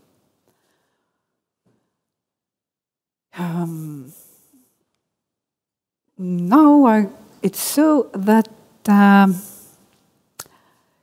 very shortly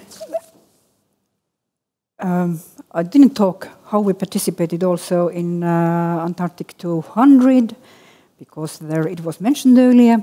But what I want to say, there are two centers in Estonia who is dealing with Arctic question. One is in Tartu and another one is Tallinn. There are 5 universities. So we do not have such a coordinating center.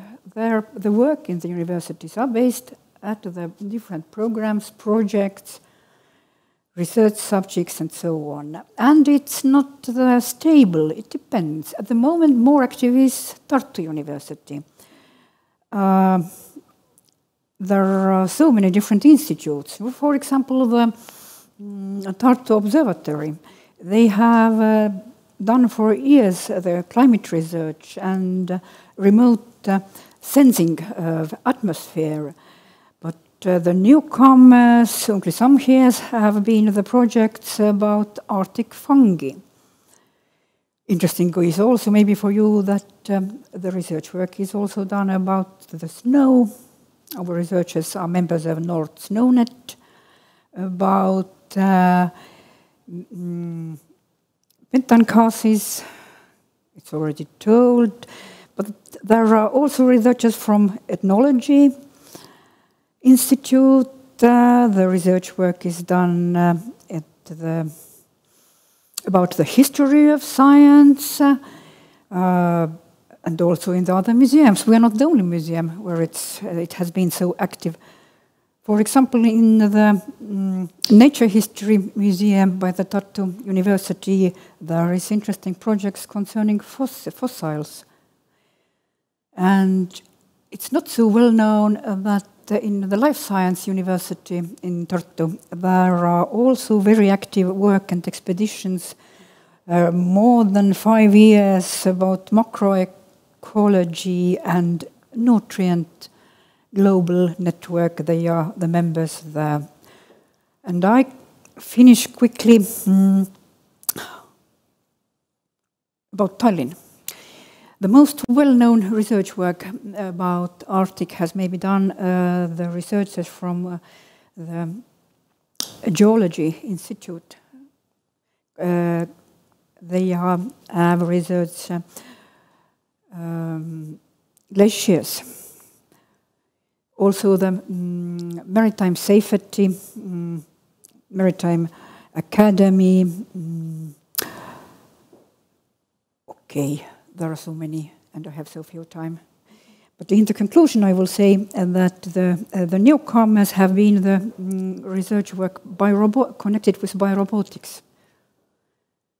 And so the Tallinn Technical University is the most active now in Tallinn. So the research work has been, it is, and it's going on.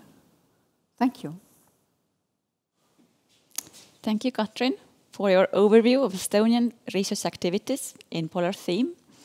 And despite of the fact that we have been already exceeding the academic quarter, we still take one question.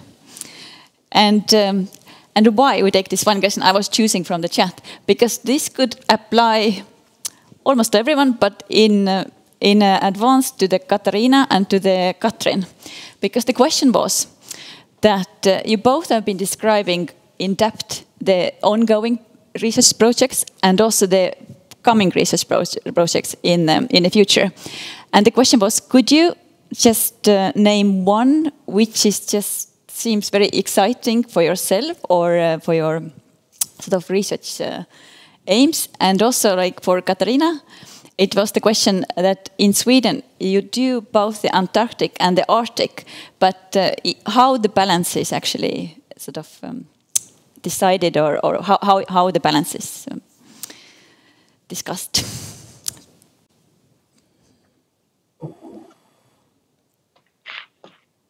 Katariina, maybe you can start. Okay, thank you. Thanks for this question. The balance, how we support research in Arctic versus Antarctica, if I understood the question right. Yes, this is a very good question, and I'm happy that I receive it, because actually the situation was more balanced some 10 years ago, because at that time we had access to the icebreaker Odin also in wintertime. And that meant that we could go down to Antarctica in the Antarctic summer during the Swedish, the European, the Northern Hemisphere wintertime. So we were down there 6 times in collaboration with the National Science Foundation. And we made, we made research expeditions to the Antarctica with Odin on a regularly basis, marine operations. Unfortunately, from political reasons, we are no longer allowed to charter the Odin during wintertime because she is needed for ice-breaking activities in the Baltic. But with the new vessel that we are dreaming on, we hope that we can continue with the Antarctic research expeditions during the Swedish winter time and go down there to reach Antarctica in the Antarctic summer. When it comes to the terrestrial stations Vasa and Svea, it's easier for us to plan. We have, as I showed you the timetable Odin, we also have a timetable for Vasa, for our research expeditions to Vasa. But the station only takes like 12 people or so. So it's imbalanced if you count the amount of researchers that we can support for Arctic versus Antarctica, because the Odin takes like 40, 42 or 40 researchers. So at the present, we have more access to research infrastructure for Arctic, and therefore Arctic is more, it's an imbalanced situation. We do more research in Arctic than in Antarctica in the current situation. But we hope that we should be able to balance this. And we are also discussing with the Swedish government that we also need a research strategy, a Swedish research strategy for Antarctica. So thank you. Thank you very much. That was a very in-depth answer, and I hope that our followers got their sort of what they were expecting. And Katrin, maybe you could. I can see this. I can say the same, because in the early ages there were more done in Antarctic, and these our researchers they were in different, together with the different expeditions, together with the different countries, as they are now. And now when you mentioned Vasa, I must also say that best greetings from the neighbors, from the Finnish Antarctic station, where the leader has been Estonian Priit Tisler. And we are looking to collaborate further on, because these stations, they are so close. And nowadays, yeah, there are more projects, more activities in the Arctic. And the question, what is the most exciting, or maybe it's concerning the biorobotics, glacial meltwater channels. So when earlier people did the research above and did the ice drilling, now they do it beneath the glaciers. And as Estonia IT sector, it's well known in good senses. So the researchers are from the IT background, who are the leaders of these expeditions.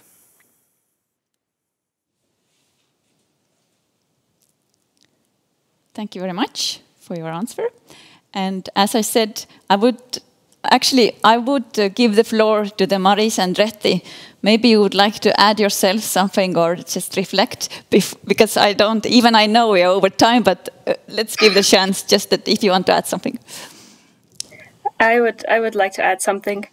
I was thinking the best way to answer this question of what really to look forward to actually is to see if Estonia manages to get this observation state status, then I would love to see if the research in Arctic by Estonians and by Estonian scientists, what happens there.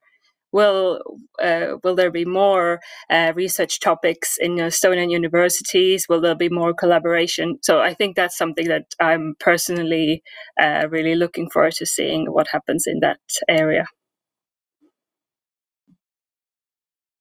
Thank you, Reti. And Maris? Actually, Admiral Bellingshausen's team still have a dream. Probably next season we wish to take the northeast and northwest passage within one navigational season 2 yachts have been done it so far from Murmansk to Bond inland. So the corona situation this year didn't allow us to go, and we keep it for the future and hope very much that we can contribute to the science in the Arctic also by this trip.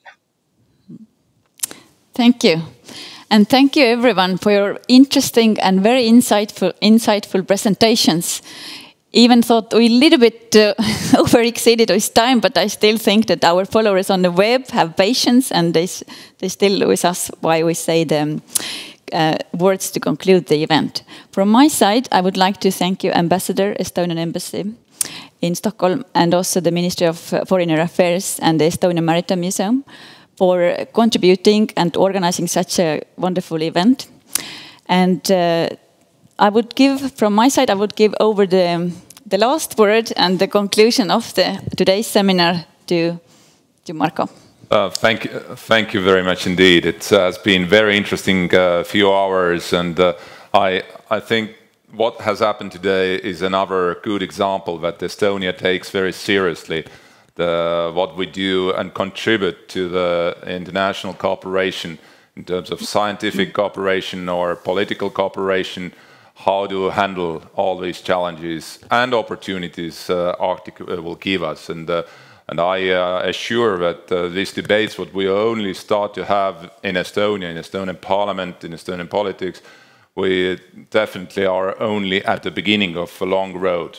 And I'm more than sure that support from political side for enhanced research cooperation from Estonia is, as I said, only beginning. And this conference today and webinar was one of the steps towards further cooperation. Thank you very much. Thank you for everybody taking part, and thank you for organizers.